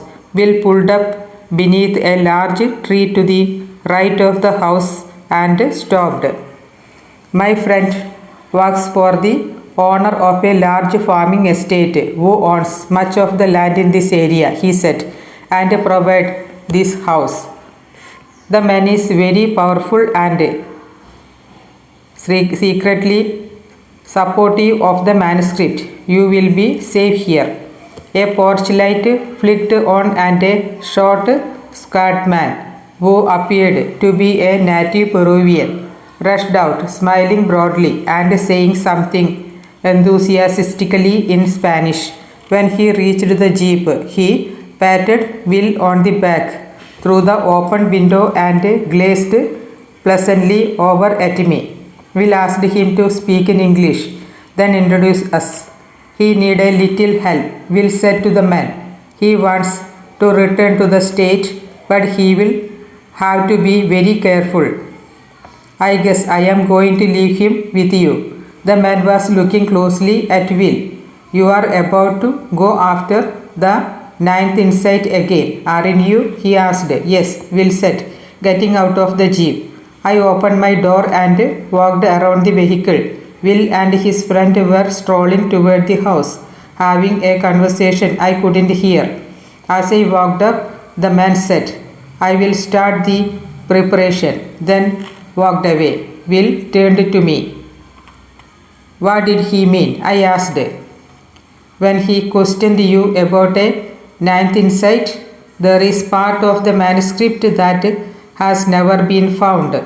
There were 8 insights with the original text, but one more insight, the 9th, was mentioned there. Many people have been searching for it. Do you know where it is? No, not really. Then how are you going to find it?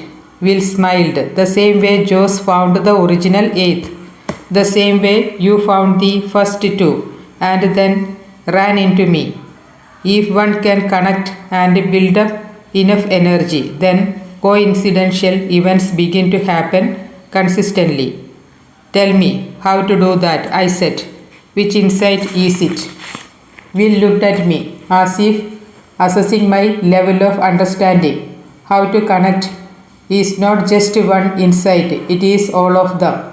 Remember in the second insight, where it described how explorers would be sent out into the world utilizing the scientific method to discover the meaning of human life on this planet, but they would not return right away. Yes, well, the remainder of the insights represent the answers finally coming back, but they aren't just coming from institutional science.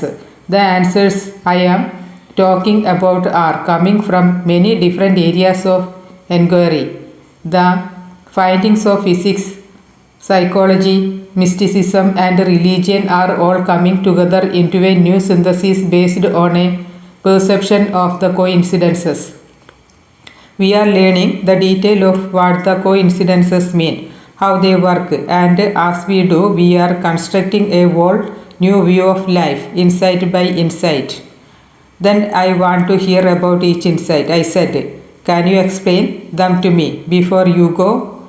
I have found it doesn't work that way. You must discover each one of them in a different way. How?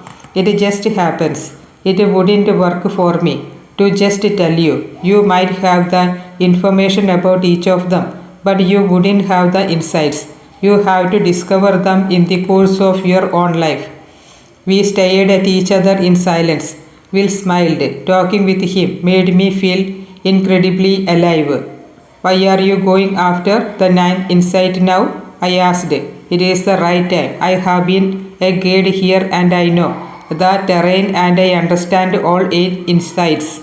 When I was at my window over the alley, thinking of Joe's, I had already decided to go north one more time. The ninth insight is out there. I know it, and I am not getting any younger. Besides, I have envisioned myself finding it and achieving what it says.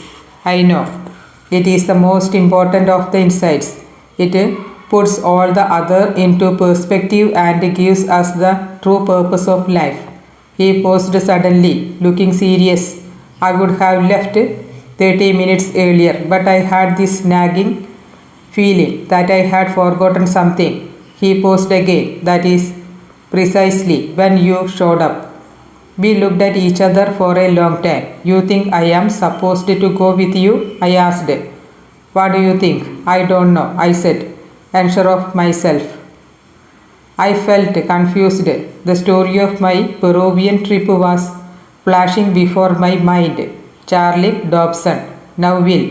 I had come to Peru because of a mild curiosity and now I found myself in hiding, an unwritten fugitive who didn't even know who his pursuers were.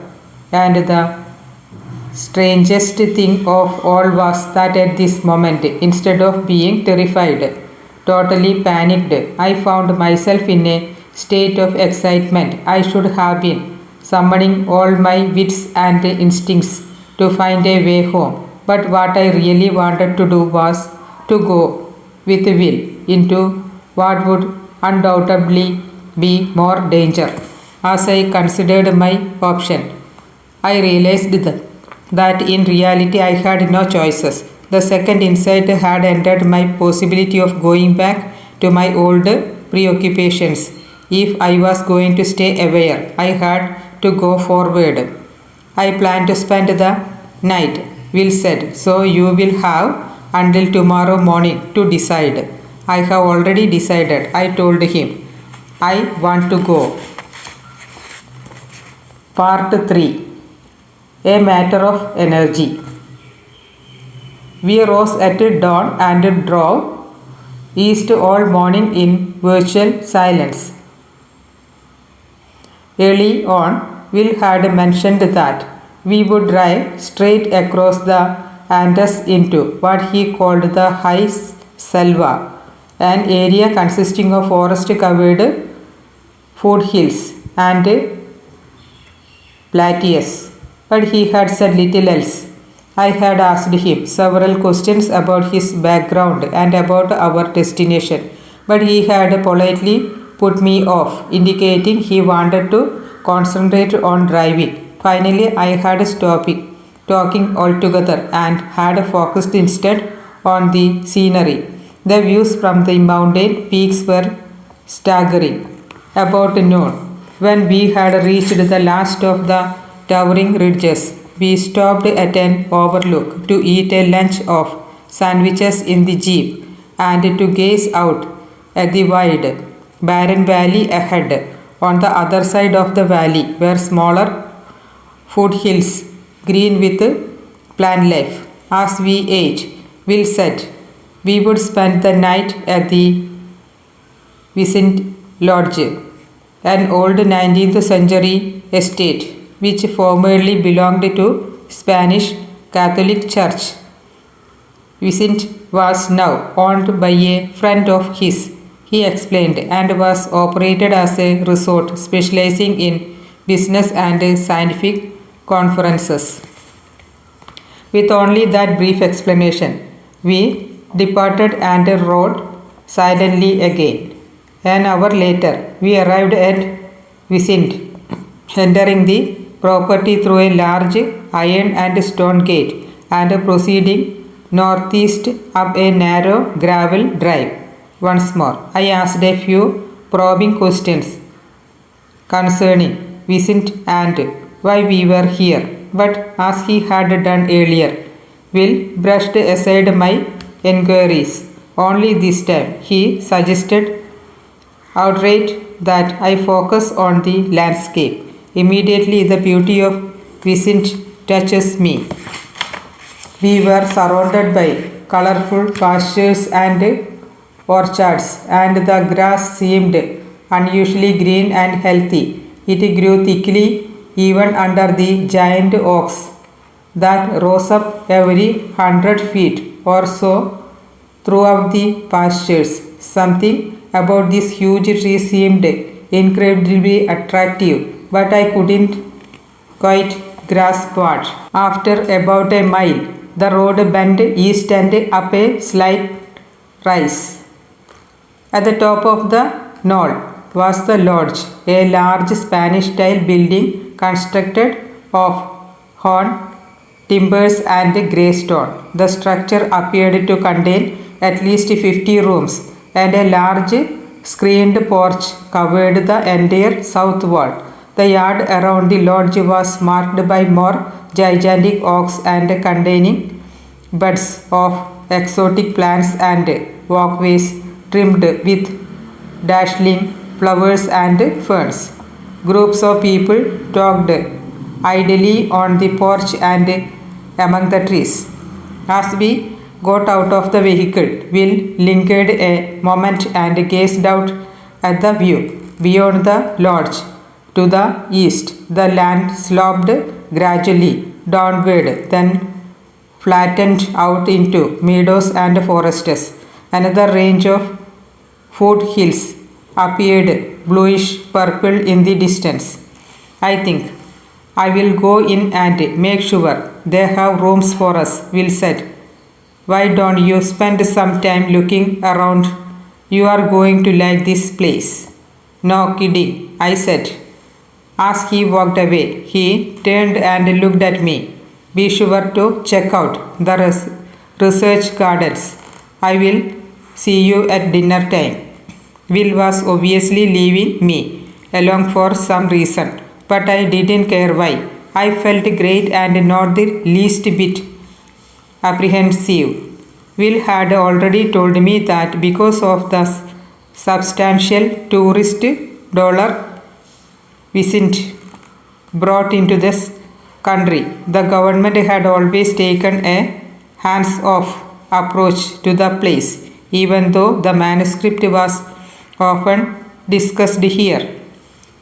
Several large trees and a winding path toward the south attracted me, so I walked that way. Once I reached the trees, I could see that the walkway proceeded through a small iron gate and down several tiers of stone steps to a meadow filled with wildflowers. In the distance was an orchard of some kind and a small creek and more forest land. At the gate I stopped and took several deep breaths, admiring the beauty below. It is certainly lovely, isn't it? A voice from behind asked. I turned quickly. A woman in her late 30s carrying a hiking pack stood behind me. It certainly is, I said. I have never seen anything quite like this. For a moment, we looked out at the open field and the cascading tropical plants in the terraced beds on each side of us. Then I asked, do you happen to know where the research garden are? Sure, she said. I am Heading that way now. I will show you. After introducing ourselves, we walked down the step and into the well-worn path heading south. Her name was Sarah Loner, and she was sandy-haired and blue-eyed and could have been described as girlish except for her serious demeanor. We walked for several minutes in silence. Is this your first visit here? She asked. Yes, it is, I replied. I don't know much about the place. Well, I have been here on and off for almost a year now, so I can fill you in a bit. About 20 years ago, this estate became popular as a sort of international scientific hangout. Various scientific organizations had their meeting here, biologists and physicists mainly. Then a few years ago, she hesitated for an instant and looked at me. Have you heard of the manuscript that was discovered here in Peru? Yes, I have, I said. I have heard about the first two inside.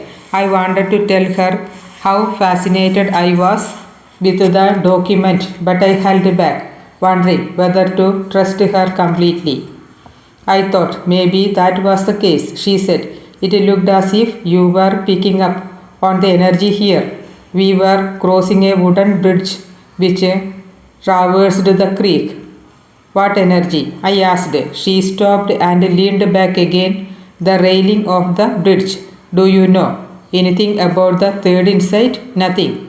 It describes a new understanding of the physical world. It says we human will learn to perceive what was formerly an invisible type of energy. The lodge has become a gathering place for those scientists interested in studying and talking about this phenomenon. Then scientists think this energy is real? I asked. She was turned to walk across the bridge. Only a few, she said, and we take some heat for it. You are a scientist? Then I teach physics at a small college in Maine. So, why are some scientists disagreeing with you? She was silent for a moment, as if in thought. You have to understand the history of science, she said, glancing at me, as if to ask whether I wanted to get deeper into the subject. I nodded for her to proceed.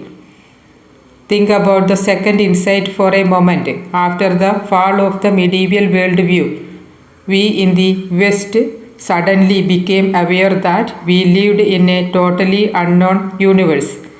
In attempting to understand the nature of this universe, we knew we had to somehow separate fact from superstition. In this regard, we scientists assumed a particular attitude known as scientific skepticism, which in effect demands solid evidence for any new assertion about how the world works before we would believe anything. We wanted evidence that could be seen and grabbed with the hands. Any idea that couldn't be proved in some physical way was systematically rejected. God knows, she continued. This attitude serves well with the more obvious phenomena in nature, with objects such as rocks and bodies and trees, objects everyone can perceive no matter how skeptical they are. We quickly went out and named every part of the physical world, attempting to discover why the universe operated as it did. We finally concluded that everything that occurs in nature does so according to some natural law, that each event has a direct physical and understandable cause. She smiled at me knowingly. You see, in many ways scientists have not been that different from others in our time period. We decided along with everyone else to master this place in which we found ourselves. The idea was to create an understanding of the universe that made the world seem safe and meaningable, and the skeptical attitude kept us focused on concrete problems that would make our existence seems more secure. We had followed the meandering path from the bridge through a small meadow and into an area more densely covered with trees. With this attitude, she went on. Science systematically removed the uncertain and the esoteric from the world. We concluded, following the thinking of Isaac Newton, that the universe always opened in a predictable manner, like an enormous machine, because for a long time that is all it could be proved to be. Events which happened simultaneously to other events yet had no causal relationship were said to occur only by chance. Then two investigations occurred which opened our eyes again to the mystery in the universe. Much has been written over the past several decades about the revolution in physics, but the changes really stem from two major findings, those of quantum mechanics and those of Albert Einstein. The goal of Einstein's life work was to show that what we perceive as hard matter is mostly empty space with a pattern of energy running through it. These include ourselves, and what quantum physics has shown is that when we look at these patterns of energy at smaller and smaller levels, startling results can be seen. Experiments have revealed that when you break apart small aspect of this energy, what we call elementary particles, and try to observe how they operate, the act of observation itself alters the result, as if these elementary particles are influenced by what the experimental expects. This is true even if the particles must appear in places they couldn't possibly go, given the laws of the universe as we know them. Two places at the same moment, forward or backward in time, that sort of thing. She stopped to face me again. In other words, the basic stuff of the universe at its core is looking like a kind of pure energy that is malleable to human intention and expectation in a way that defies our old mechanistic model of the universe, as though our expectation itself causes our energy to flow out into the world and affect other energy systems, which of course is exactly what the third insight would lead us to believe. She shook her head. Unfortunately, most scientists don't take this idea seriously. They would rather maintain skeptical and wait to see if we can prove it. Hey Sarah, here we are over here, a voice called faintly from a distance. To the right, about 50 yards through the trees, we could see someone waving. Sarah looked at me. I need to go talk with those gay for a few minutes. I have a translation of the third insight with me. If you would like to pick out a spot and read some of it while I am gone, I sure would, I said. She pulled a folder from her pack, handed it to me, and walked away. I took the folder and looked around for a place to sit down. Here the forest floor was dense with small bushes and was slightly soggy. But to the east, the land rose toward what looked like another knoll. I decided to walk in that direction in search of dry ground. At the top of the rise, I was awestruck. It was another spot of incredible beauty. The gnarled oaks were spaced about 50 feet apart and their wide limbs grew completely together at the top, creating a canopy overhead.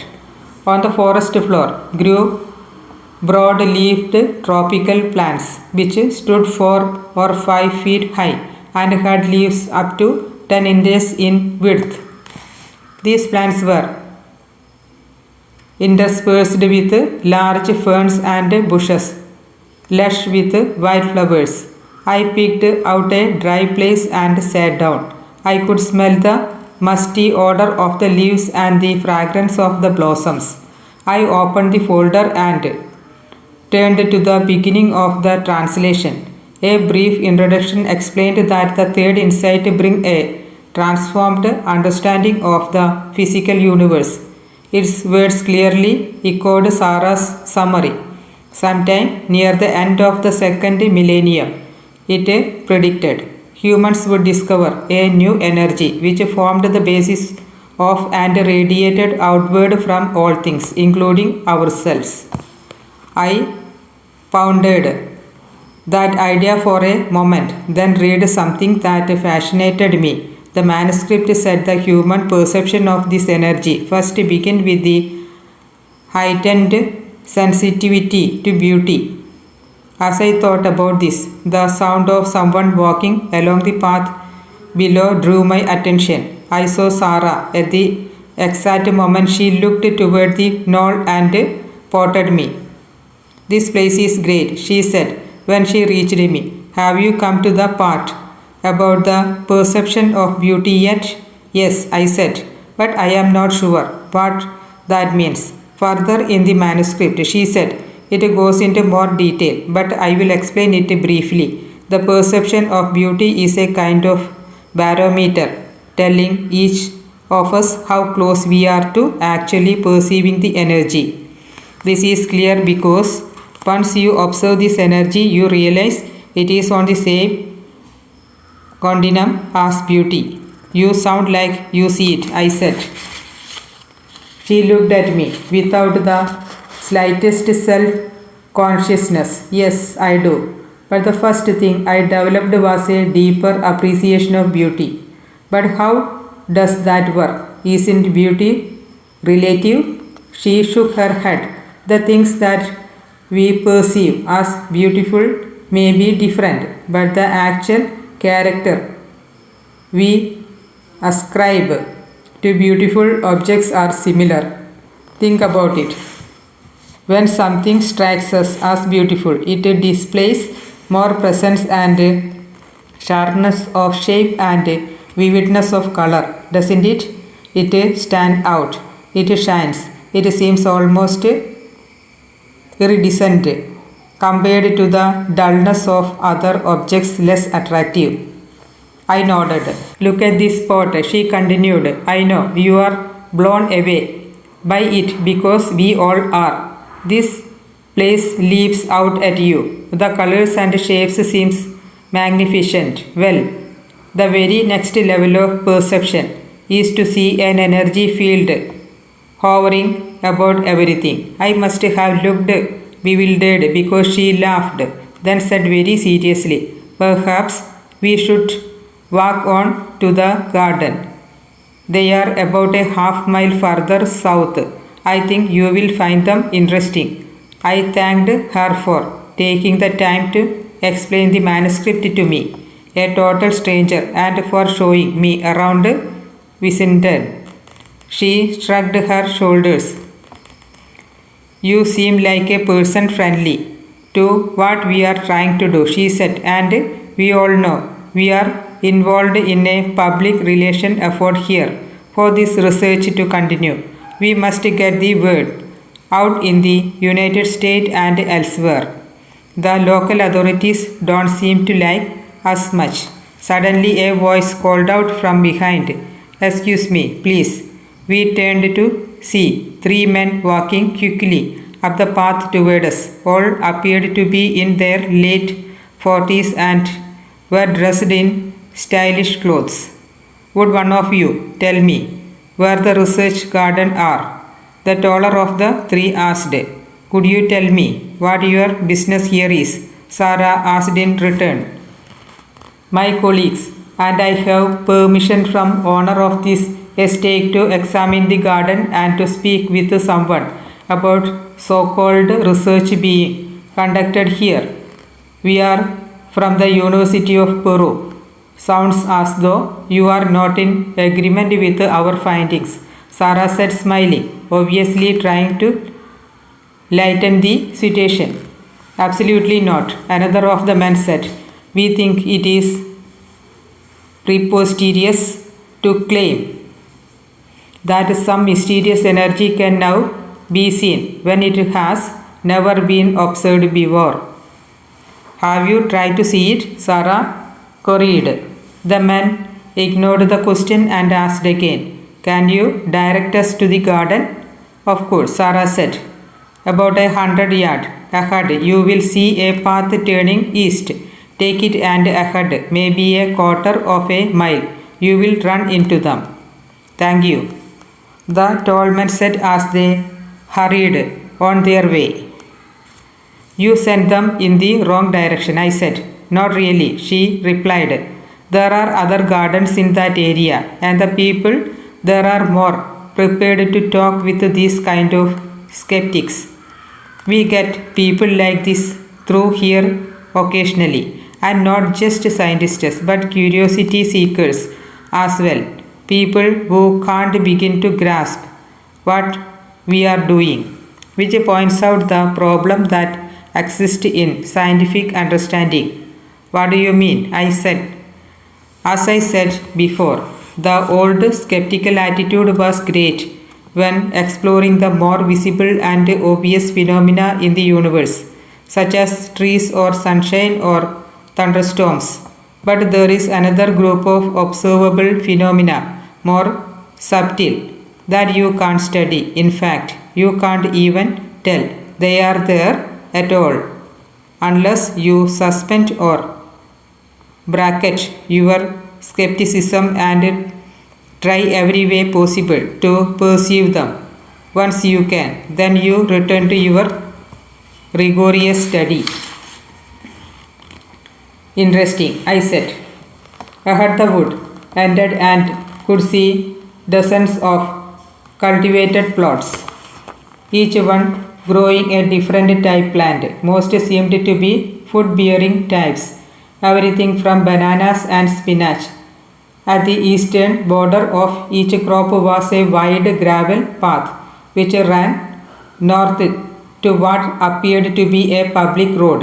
3 metal outbuildings were spaced along the path. 4 or 5 people worked near each one. "I see some friends of mine," Sarah said and pointed toward the closest building. "Let us go over there. I would like for you to meet them." Sarah introduced me to 3 men and 1 woman, all of whom were involved in the research. The men spoke with me briefly, then excused themselves to continue their work. But the woman, a biologist named Marguerite, seemed free to talk. I caught Marguerite's eye. "What exactly are you researching here?" I asked. She appeared to be taken off guard, but smiled and finally answered. "It is hard to know where to start," she said. "Are you familiar with the manuscript?" "The first section of it," I committed. "I have just begun the 3rd insight." "Well, that is what we are all about here. Simon, I will show you." She mentioned for me to follow her, and we walked around the metal building to a plot of beans. I noticed they appeared to be exceptionally healthy, with no noticeable insect damage or dead leaves. The plants were growing in what appeared to be a highly humus, almost fluffy soil, and each plant was carefully spaced, the stem and leaf of one growing near but never touching those of the next. She pointed to the closest plant. "We have tried to look at these plants as total energy system and think of everything they need to flourish: soil, nutrients, moisture, light. What we have found is that the total ecosystem around each plant is really one lived system, one organism, and the health of each of part impact on the health of the whole." She hesitated, then said, "The basic point is that once we started thinking about the energy relationship all around the plant, then we started seeing amazing result. The plant in our studies were not particularly larger, but according to nutritional criteria, they were more potent. How was that measured?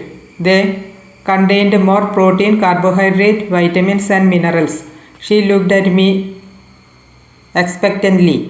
But that wasn't the most amazing thing. We found that the plant which had the most direct human attention were even more potent.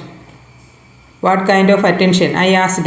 You know, she said, fiddling with the ground around them, checking them every day, that sort of thing. We set up an experiment with a control group, some getting special attention, other not, and the finding was confirmed. That is more, she continued. We expand the concept and had a researcher not just give them attention, but to mentally ask them to grow stronger. The person would actually sit with them and focus all his attention and concern on their growth. Did they grow stronger? By significant amount, and they also grew faster. That is incredible. Yes, it is. Her voice trailed off as she watching an older man, appearing to be in his 60s, walk toward us. The gentleman approaching is a micronutritionist, she said discreetly. He came down here about a year ago for the first time and immediately took a leave of absence from Washington State University. His name is Professor Haynes. He has done some great studies. As he arrived, I was introduced. He was a strongly built man with black hair, grey streaks at his temples. After some prodding from Marguerite, the professor began to summarize his research. He was most interested, he told me, in the functioning of the body's organ as measured by highly sensitive blood tests, especially as this functioning related to the quality of food eaten. He told me that interested him most were the result of particular study which showed that while nutritionally rich plant of the kind grown at Vicente increased the body's efficiency dramatically, the increase was beyond what could be reasonably expected from the nutrient themselves as we understand how they work in human physiology. Something interested in the structure of these plants created an effect not yet accounted for. I looked at Marguerite, then asked, then the focusing of attention on this plant gave them something that boosts human strength in return when they are eaten. Is this the energy mentioned in the manuscript? Marguerite looked at the professor. He gave me only a half smile. I don't know yet, he said. I asked him about this future research, and he explained that he wanted to duplicate the garden at Washington State and set up some long-term studies to see if people eating this plant had more energy or were healthier over a long period of life. As he spoke, I couldn't help glancing periodically at Marguerite. Suddenly she looked incredibly beautiful. Her body appeared long and slender, even under her baggy jeans and t-shirt. Her eyes and hair were dark brown, and her hair fell in tapered curls around her face. I felt a powerful physical attraction.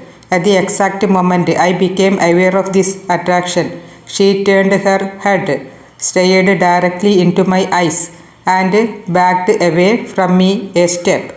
I have got to meet someone, she said. Maybe I will see you later. She told Haynes goodbye, smiled coyly at me, and walked past the metal building and down the path. After a few more minutes of discussion with the professor, I wished him well and strolled back to where Sarah was standing. She was still walking intensely with one of the other researchers, but she followed me with her eyes as I walked. As I approached, the man she was with smiled, rearranged the notes on his clipboard, and walked into the building. Find out anything? Sarah asked. Yes, I said distractedly. It sounds like these folks are doing some interesting things. I was looking at the ground when she said, "When did Marguerite go?" As I glared up, I could see she had an amused look on her face. She said she had to meet someone. Did you turn her off? She asked, smiling now. I laughed. I guess I did, but I didn't say a thing. You didn't have to, she said. Marguerite could detect a change in your field. It was pretty obvious. I could see it all the way over here. A change in my what? In the energy field around your body. Most of us have learned to see them, at least in certain light.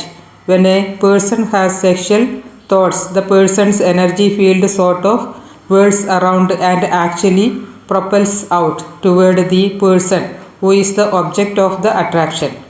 This struck me as totally fantastic, but before I could comment, we were distracted by several people coming out of the metal building. Time now for the energy projection, Sarah said. You will want to see this. We followed 4 young men, apparently students, to a plot of corn. As we walked closer, I realized that the plot was made up of 2 separate subplots, each about 10 feet square. The corn in one was about 2 feet high. In the other, the plants were less than 15 inches. The 4 men walked to the plot containing the taller corn, then sat down, each on one corner of the plot facing inward. On cue, they all seemed to focus their eyes on the plants. The late afternoon sun shone from behind me, bathing the plot in soft amber light. Yet the woods beyond remained dark in the distance. The plot of corn and the students were silhouetted against the almost black background. Sarah was standing beside me. This is perfect, she said. Look, can you see that? What? They are projecting their energy into the plants. I stared intensely at the scene, but could detect nothing. I can't see anything, I said. Scroll down, lower then, Sarah said, and focus on the space between the people and the plants. For a moment, I thought I saw a flicker of light, but I concluded it was just an after image, or my eyes playing tricks on me. I tried several more times to see something, then gave up. I can't do it, I said, standing. Sarah patted me on the shoulder. Don't worry about it. The first time is the most difficult. It usually takes some experimenting with the way you focus your eyes. One of the mediators looked over at us and brought his index fingers up to his lips. So we walked back toward the building. Are you going to be here at Vincent Law? Sarah asked. Probably not, I said. The person I am with is looking for the last part of the manuscript. She looked surprised. I thought all of it had been located. Though I guess I wouldn't know. I have been so engrossed in the part that pertained to my work that I haven't read much of the rest. I instinctively reached for my pants pocket, suddenly uncertain where Sarah's translation was. It was rolled up in my back pocket. You know, Sarah said, we have found 2 periods of the day most conducive to seeing energy fields. One is sunset, the other is sunrise. If you want, I will meet you at dawn tomorrow and we will try again. She reached out for the folder. That way, she continued, I can make you a copy of this translation and you can take it with you. The pondered suggestion for a few seconds, then decided it couldn't hurt. Why not? I said. I will have to check with my friend, though, and make sure we have enough time. I smiled at her. What make you think I can learn to see this stuff? Call it a hunch. We agreed to meet on the hill at 6 a.m. and I started the 1 mile trek to the lodge alone. The sun had completely disappeared, but its light still bathed the grey cloud along the horizon in hues of orange. The air was chilly, but no wind blew. At the lodge, a line was forming in front of the serving bar in the huge dining room. Feeling hungry, I walked toward the head of the line to see that food was being served. Will and Professor Haynes were standing near the front, talking casually. Well, Will said. How did the afternoon go? Great, I said. This is William Haynes. Will added. Yes, I said. We met earlier. The professor nodded. I mentioned my earlier morning rendezvous the next day. Will saw no problem, as he wanted to find a couple of people he hadn't talked to yet and didn't anticipate leaving before 9 a.m. The line moved forward then, and the people behind us invited me to join my friends. I stepped in beside the professor. So, what do you make of what we are doing here? Haynes asked. I don't know, I said. I am trying to let it soak in a little. The whole idea of energy field is new to me. The reality of it is new to everyone, he said. But the interesting thing is that this energy is what science has always been looking for, some common stuff understanding all matter. Since Einstein particularly, physics has sought a unified field theory. I don't know if this is it or not, but at the very least, this manuscript has stimulated some interesting research. What would it take for science to accept this idea? I asked. A way to measure it, he said. The existence of this energy is not that foreign actually. Karate masters have talked about an underlying chi energy responsible for their seemingly impossible stunts of breaking bricks with their hand and of being able to sit in one place unmoved with 4 men trying to push them over. And we have all seen athletes make spectacular moves, twisting, turning, hanging in the air in ways that defy gravity. It is all the result of this hidden energy that we have access to. Of course, it won't really be accepted until more people can actually see it themselves. Have you ever observed it? I asked. I have observed something, he said. It really depends on what I have eaten. How so? Well, the people around here who readily see these energy fields eat mostly vegetables and that usually eat only this highly protein plant they have grown themselves. He pointed ahead to the food bar. This is some of it, though thank goodness they serve some fish and a bowl for old gays like me who are addicted to meat. But if I force myself to eat differently, yes, I can see something. Asked him why he didn't change his diet for a longer period of time. I don't know, he said. Old habits die hard.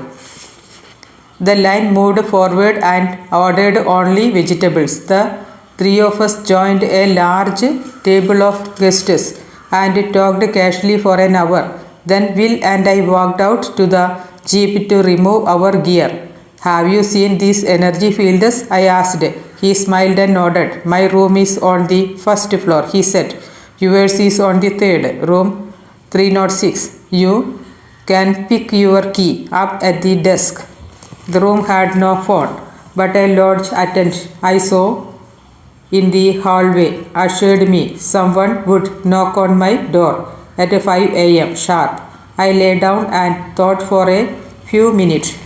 The afternoon had been long and full, and I understood Will's silence. He wanted me to experience the third insight in my own way. The next thing I knew, someone was banging on the door. I looked at my watch. 5 a.m. When the attendant knocked again, I said, "Thank you," in a voice loud enough for him to hear, then rose and looked out the small frame window. The only sign of morning was a pale glow of light toward the east. I walked down the hall and showered, then dressed quickly and went downstairs. The dining room was open and a surprising number of people were moving about. I ate only fruit and hurried outside. Strands of fog drifted across the grounds and clung to the distant meadows. Songbirds called one another from the trees. As I walked away from the lodge, the way top of the sun breached the horizon toward the east. The color was spectacular. The sky was a deep blue above the bright peach horizon. I arrived at the knoll 15 minutes early, so I sat down and leaned against the trunk of a large tree, fascinated by the web of gnarled branches growing out above my head. In a few minutes, I heard someone walking toward me along the path, and I looked that way, expecting to see Sarah. Instead, I saw someone I didn't know. A man is in his mid-40s. He left the path and walked my way without noticing me. When he was within 10 feet, he saw me with a start, which made me flinch also. "Oh, hello," he said in a rich Brooklyn accent. He was dressed in jeans and hiking boots and looked exceptionally fit and athletic. His hair was curly and receding. I nodded. "Sorry about walking up on you so soundly," he said. "No problem." He told me his name is Phil Stone, and I told him who I was and that I was waiting for a friend. "You must be doing some research here," I added. "Not really," he replied. "I work for the University of Southern California. We are doing studies in another province on the rainforest depletion, but whenever I get the chance, I drive over here and take a break. I like hanging out where the forests are so different." He looked around. "Do you realize some of the trees here are close to 500 years old? This is truly a virgin forest, a rare thing. Everything is in perfect balance. The larger trees filtering the sunlight, allowing a multitude of tropical plant life to thrive underneath. The plant life in a rainforest is old too, but it grows differently. It is basically jungle. This is more like what an old forest looks like in temperate zone, such as in United States."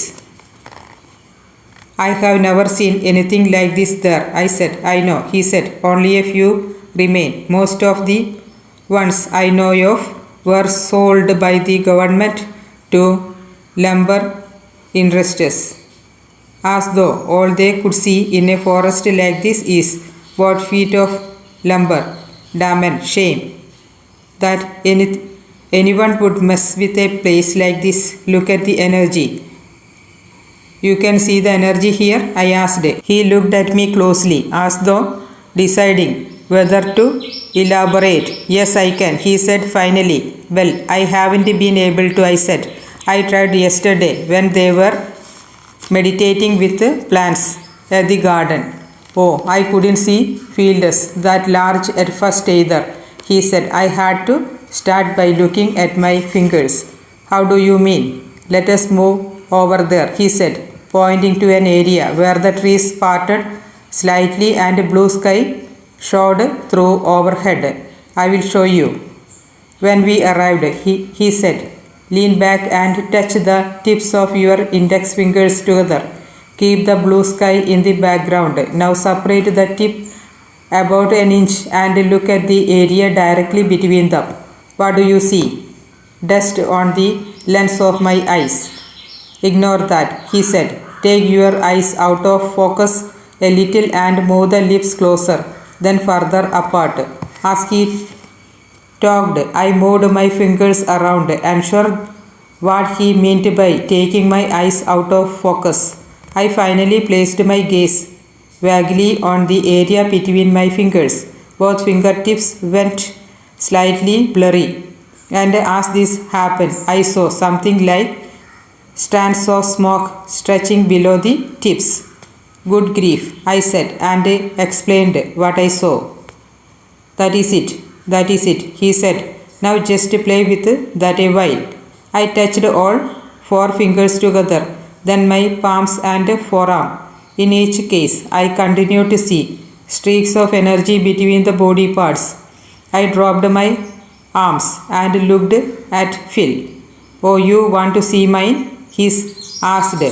He stood up and stepped back a few feet, positioning his head and torso so the sky would be directly behind him. I tried for a few minutes, but a noise behind us broke my concentration. I turned and saw Sarah. Phil stepped forward and grinned broadly. "Is this the person you have been waiting for?" As Sarah approached, she too was smiling. "Hey, I know you," she said, pointing at Phil. They embraced warmly. Then Sarah looked at me and said, "Sorry I am late. My mental alarm didn't go off for some reason, but now I guess I know why. It gave you two a chance to talk. What have you been doing?" "He just learned how to see the fields between his fingers," Phil said. Sarah looked at me. "Last year Phil and I were up here at this very spot learning to do the same thing." She glanced at Phil. "Let us put our backs together. Maybe he can see the energy between us." They stood back to back in front of me. I suggested they move closer, and they stepped towards me until the space between us was about 4 feet. They were silhouetted against the sky, which was still a dark blue in that direction. To my surprise, the space between them looked lighter. It was yellow, or a yellowish pink. "He sees it," Phil said, reading my expression. Sarah turned and grabbed Phil by the arm, and they slowly stepped away from me so that their bodies were perhaps 10 feet away. Surrounding their upper torsos was a whitish pink field of energy. "Okay," Sarah said seriously. She had walked over and crouched down beside me. "Now look at the scene here, the beauty." I was immediately awed by the shapes and forms around me. I seemed to be able to focus on each of the massive oaks in a total way, not merely on one part, but on the whole form at one. I was immediately struck by the unique shape and configuration of limbs each displayed. I looked from one to the other, turning all around. Doing this somehow increased the feeling of presence each oak exuded to me, as though I was seeing them for the first time, or at least fully appreciating them for the first time. Suddenly, the tropical foliage underneath the huge trees attracted my attention. I again looked at the unique form each plant exhibited. I also noticed the way each type of plant grew together with others of its own kind in what struck me as little communities. For instance, the tall banana tree type plants were often encircled by small philodendrons, who themselves were poised among even smaller fern-like plants. When I looked at this mini environment, I was again struck by their uniqueness of outline and presence. Less than 10 feet away, a particular foliage plant caught my eye. I had often owned just this type as a house plant, a particular variated form of philodendron, dark green. Its foliage branched out to about 4 feet in diameter. The shape of this plant seemed perfectly healthy and vibrant. Yeah, focus on that one, but loosely, Sarah said. As I did so, I played with the focus of my eyes. At one point, I tried to focus on the space 6 inch to one side of each physical part of the plant. Gradually, I began to pick up glimpses of light. Then, with a single adjustment of my focus, I could see a bubble of white light encircling the plant. I am seeing something now, I said. Look around some, Sarah said. I stepped back in shock. Around each plant within my vision was a field of whitish light, visible yet totally transparent, so that none of the plant's color or form was obscured. I realized that what I was seeing was an extension of each plant's unique beauty. It was as though first I had seen the plants, then I had seen their uniqueness and presence, and then something had amplified in the pure beauty of their physical expression, at which time I had seen the energy fields. See, if you can see this, Sarah said. She sat down in front of me and faced the philodendron. A plume of the whitish light encircling her body erupted outward and engulfed the philodendron. The diameter of the plant's energy field in turn broadened by several feet. Daman, I exclaimed, which provoked laughter between the two friends. Soon I was laughing myself, conscious of the peculiarity of what was happening, but feeling absolutely no uneasiness at seeing quite readily a phenomena had totally doubted minutes earlier. I realized that the perception of the fields, rather than evoking a surrealistic sensation, actually made the things about me seem more solid and real than before. Yet, at the same time, everything around me seemed different. The only reference I had for the experience was perhaps a movie which enhanced the color of a forest in order to make it seem mystical and enchanted. The plant, the leaves, and the sky now all stood out with a presence and a slight shimmer that suggested life there, and perhaps consciousness beyond our ordinary assumption. After seeing this, there would be no way to take a forest for granted again. I looked at Phil. Sit down and put your energy on the philodendron, I said. I would like to compare. Phil appeared perplexed. I can't do it, he said. I don't know why. I looked at Sarah. Some people can and some can't, she said. We haven't figured it out. Marguerite has to screen her graduate student to see who can do it. A couple of psychologists are trying to correlate this ability with personality characteristics, but so far no one knows. Let me try it, I asked. Okay, go ahead, Sarah replied. I sat down again and faced the plant. Sarah and Phil stood at right angles to me. Okay, how do I begin? Just focus your attention on the plant as though to inflate it with your energy, Sarah said. I looked at the plant and imagined energy swelling up inside it. Then, after a few minutes, I looked over at the two. Sorry, Sarah said wearily. You are obviously not one of the chosen few. I shot a mock frown at Phil. Angry voice from the path below interrupted our conversation. Through the trees, we could see a group of men passing, talking harshly among themselves. Who are these people? Phil asked, looking at Sarah. I don't know, she said. More folks upset with what we are doing, I guess. I looked back at the forest around us. Everything appeared ordinary again. Hey, I can't see the energy fields anymore. Something bring you right down, don't they? Sarah remarked. Phil smiled and patted my shoulder. You can do it again. Anytime now. It is just like riding a bicycle. All you have to do is see the beauty and then extend from there. I suddenly remembered to check the time. The sun was much higher in the sky and a light mid-morning breeze swayed the trees. My watch shows 7:50 a.m. I guess I had better head back, I said. Sarah and Phil joined me. As we walked, I looked back at the wooded hillside. That is one beautiful place, I said.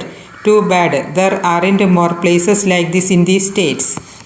Once you see the energy fields in our area, Phil said, you will realize just how dynamic this forest is. Look at these oaks. They are very rare in Peru, but they grow here at Vicente, a cut forest, especially one that have been stripped of hardwood in order to grow pines for profit. Has a very low energy field, and a city, except for the people, has a different kind of energy altogether.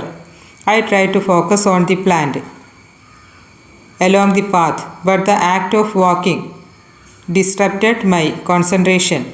You are sure I will see these fields again? I said. Absolutely, Sarah replied. I have never heard of anyone failing to duplicate the experience once they have seen them initially. We had a research ophthalmologist come through here once and he got all excited after he learned to see the fields. Turned out he had been working with certain sight abnormalities, including forms of color blindness, and concluded that some people have what he called lazy receptors in their eyes. He had taught people how to see colors they would never experienced before. According to him, seeing energy fields was just a matter of doing the same thing, of waking up other dormant receptors, something that everyone theoretically can do. I wish I lived near a place like this, I said. Don't we all? Phil replied, then looked around me at Sarah. Is Dr. Haynes still here? Yes, Sarah said. He can't leave.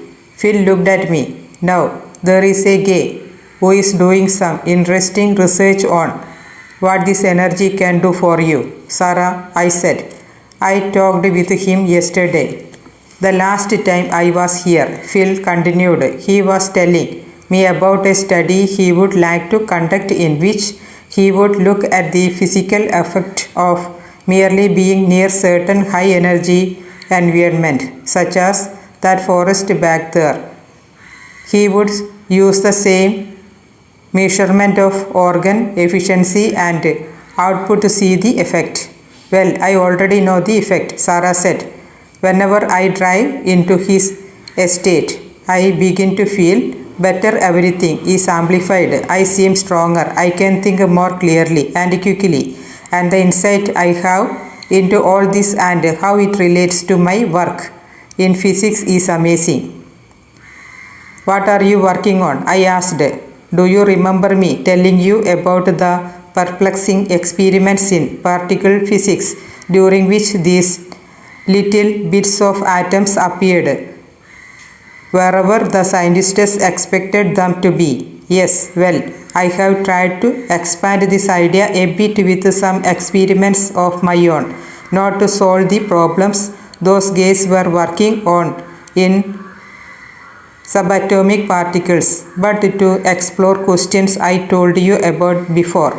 To what extent does the physical universe as a whole, since it is made up of the same basic energy, respond to our expectations? To what extent do our expectations create all the things that happen to us?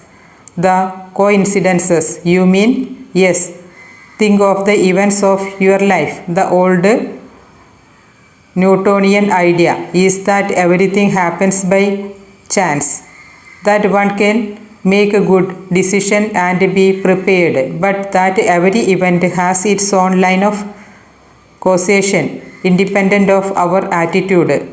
After the recent discoveries of modern physics, we may legitimately ask if the universe is more dynamic than that. Perhaps the universe runs mechanistically as a basic operation, but then also subtly responds to the mental energy we project out into it.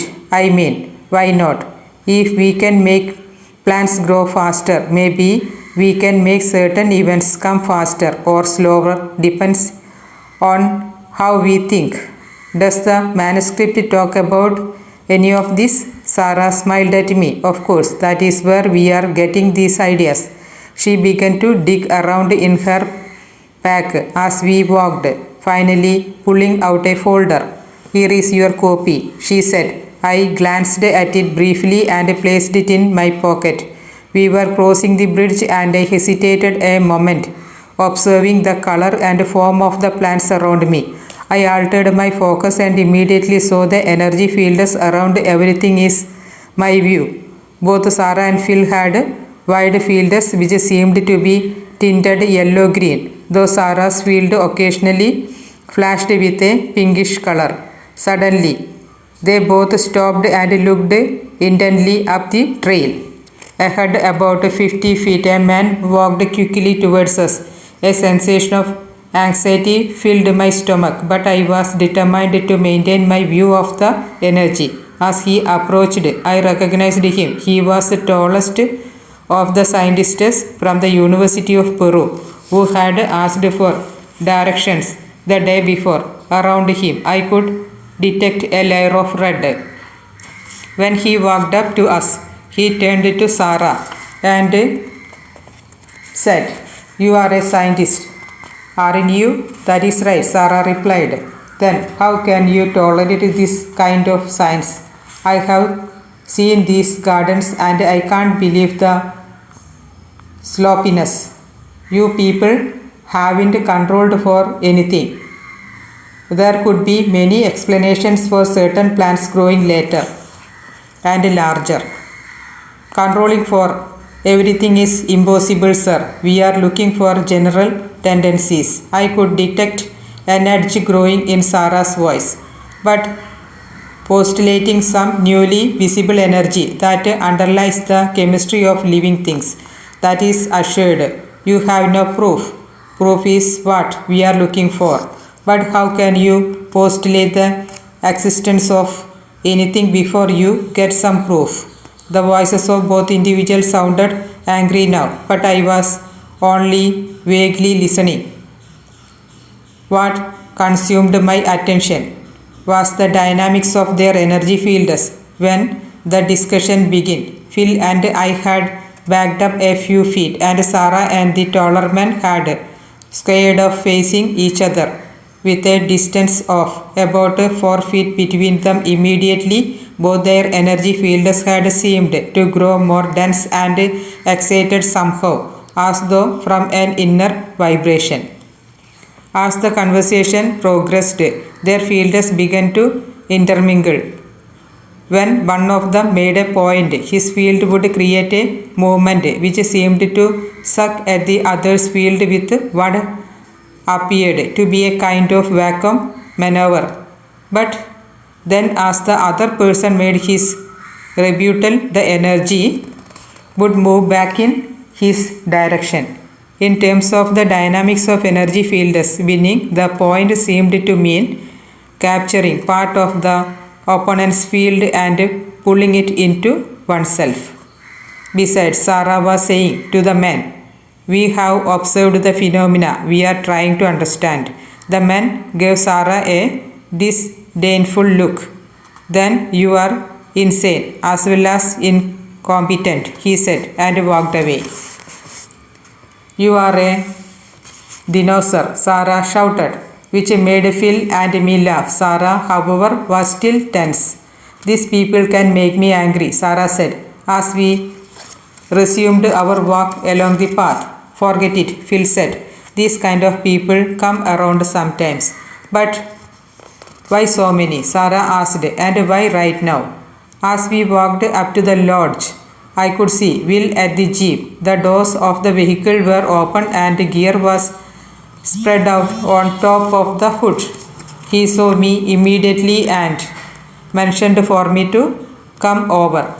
Well, looks like I am about to take off, I said. My comment broke a 10-minute silence, which had begun when I had tried to explain what I had seen happen to Sarah's energy during the argument. Evidently, I had not put it very well because my comments had provoked only blank stares and had cast us all into a long period of self-absorption. It has been nice meeting you, Sarah said, offering her hand. Phil was looking toward the jeep. Is that Will James? He asked. Is he the guy you are traveling with? Yes, I said. Why? I just wondered. I have seen him around. He knows the owner of this place and was one of the early group that first encouraged the research on energy fields here. Come on up and meet him, I said. No, I have to go, he said. I will see you around here later on. I know you won't be able to stay away. No doubt, I said. Sarah interjected that she was too needed to go and that I could contact her through the lodge. I delayed them for a few more minutes, expressing my thanks for the lesson.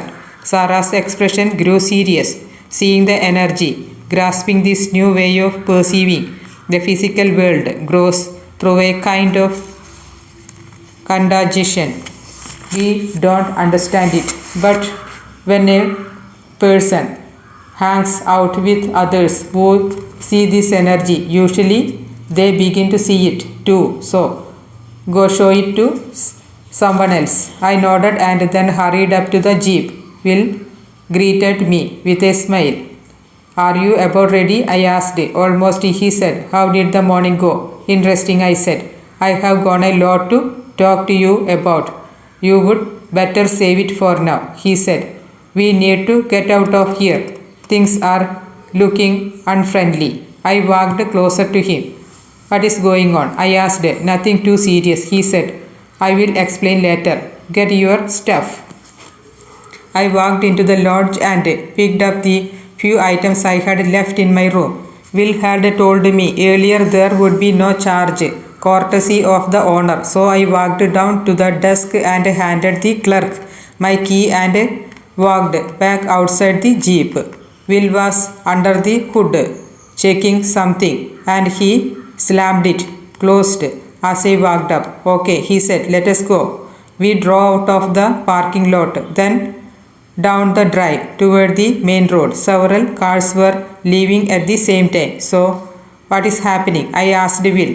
A group of local officials, he replied, along with some scientific type, have complained about the people associated with this conference center. They are not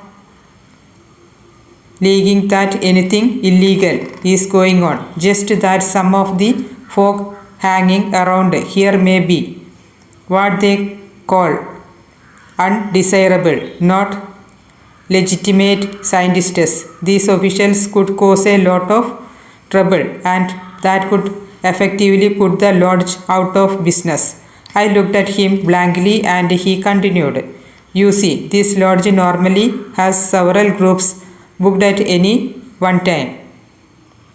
Only a small number have anything to do with research associated with the manuscript. The others are groups focused on their own disciplines who come down here for the beauty.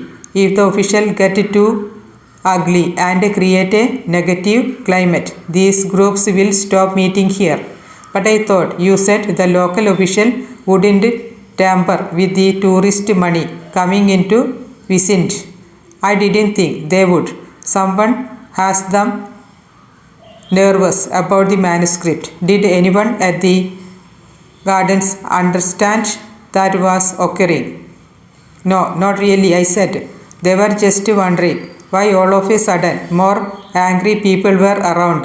Will remained silent. We drove out the gate and turned southeast. A mile later, we took another road which headed due east toward the mountain range in the distance. We will be going right by the gardens, Will said after a while. Ahead I saw the plots and the first metal building as we came alongside. The door opened and I met eyes with the person coming out. It was Margaret. She smiled and turned toward me as we passed, our gaze lingering for a long moment. Who was that? Will asked. A woman I met yesterday, I answered. He nodded, then changed the subject. Did you get a look at the third inside? I was given a copy. Will didn't reply, appearing to be lost in thought. So I pulled out the translation and found where I had stopped reading. From there, the third insight elaborated on the nature of beauty, describing this perception as the one through which human would eventually learn to observe energy fields. Once this occurred, it said, then our understanding of the physical universe would quickly transform. For instance, we would begin to eat more food which were still alive with this energy, and we would become conscious that certain localities radiate more energy than others. The highest radiation coming from old natural environment, especially forests. I was about to read the final pages when Will suddenly spoke. Tell me, what you experienced back at the garden, he said.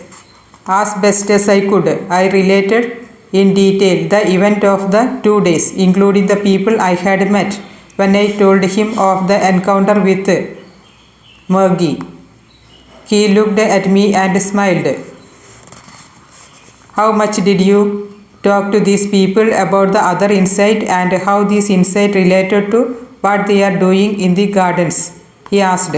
I didn't mention them at all, I replied. I didn't trust them at first, and later I just figured they knew more than me. I think you could have given them some important information had you been perfectly honest with them. What kind of information? He looked at me warmly. Only you know that. I was at the loss for words, so I looked out at the landscape. The terrain was growing increasingly hilly and rocky. Large granite outcrops overhung the road. What do you make of seeing Marguerite again as we passed the garden? Will asked. I started to say just a consciousness, but instead I said, I don't know. What do you think? I don't think anything happens by coincidence. To me, it means you two have unfinished business, something you needed to say to each other that you didn't. The idea intrigued me, but disturbed me as well. I had been accused all my life of remaining too distant, of asking questions but not expressing opinions or committing to a position. Why, I wondered, was this coming up again now?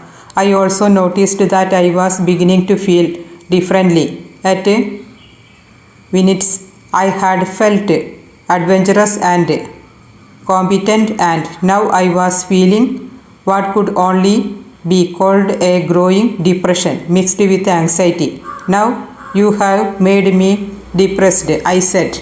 He laughed loudly, then replied, it wasn't me. It was the effect of leaving the Vicent estate. The energy of that place make you high as a night. Why do you think all these scientists began hanging around here years ago? They don't have a clue as to why they like it so much. He turned to look directly at me. But we do, don't we? He checked the road, then looked at me again, his face full of regard. You have to crank up your own energy when you leave a place like that. I just looked at him, puzzled, and he gave me a reassuring smile. Afterward, we were both silent for perhaps a mile when he said, "Tell me more of what happened at the gardens." I continued the story. When I described actually seeing energy fields, he looked at me with amazement but said nothing. Can you see these fields? I asked. He shot me a glance. Yes, he said, go on. I related the story without interrupting until I came to Sarah's argument with the Peruvian scientist and the dynamic of their energy fields during the confrontation. What did Sarah and Phil say about that? He asked. Nothing, I said. They didn't see to have a frame of reference for it. I didn't think so, Will said. They have so fascinated with the third insight. They haven't yet gone forward. How humans compete for energy is the fourth insight. Compete for energy? I asked. He merely smiled, nodded toward the translation I was holding. I picked up where I had left off. The text pointed clearly to the fourth insight. It said that eventually humans would see the universe as comprised of one dynamic energy, an energy that can sustain us and respond to our expectations. Yet we would also see what we have been disconnected from the larger source of energy, that we have cut ourselves off and so have felt weak and insecure and lacking. In the face of this deficit, we humans have always sought to increase our personal energy in the only manner we have known, by seeking to psychologically steal it from others, an unconscious competition that underlies all human conflict in the world.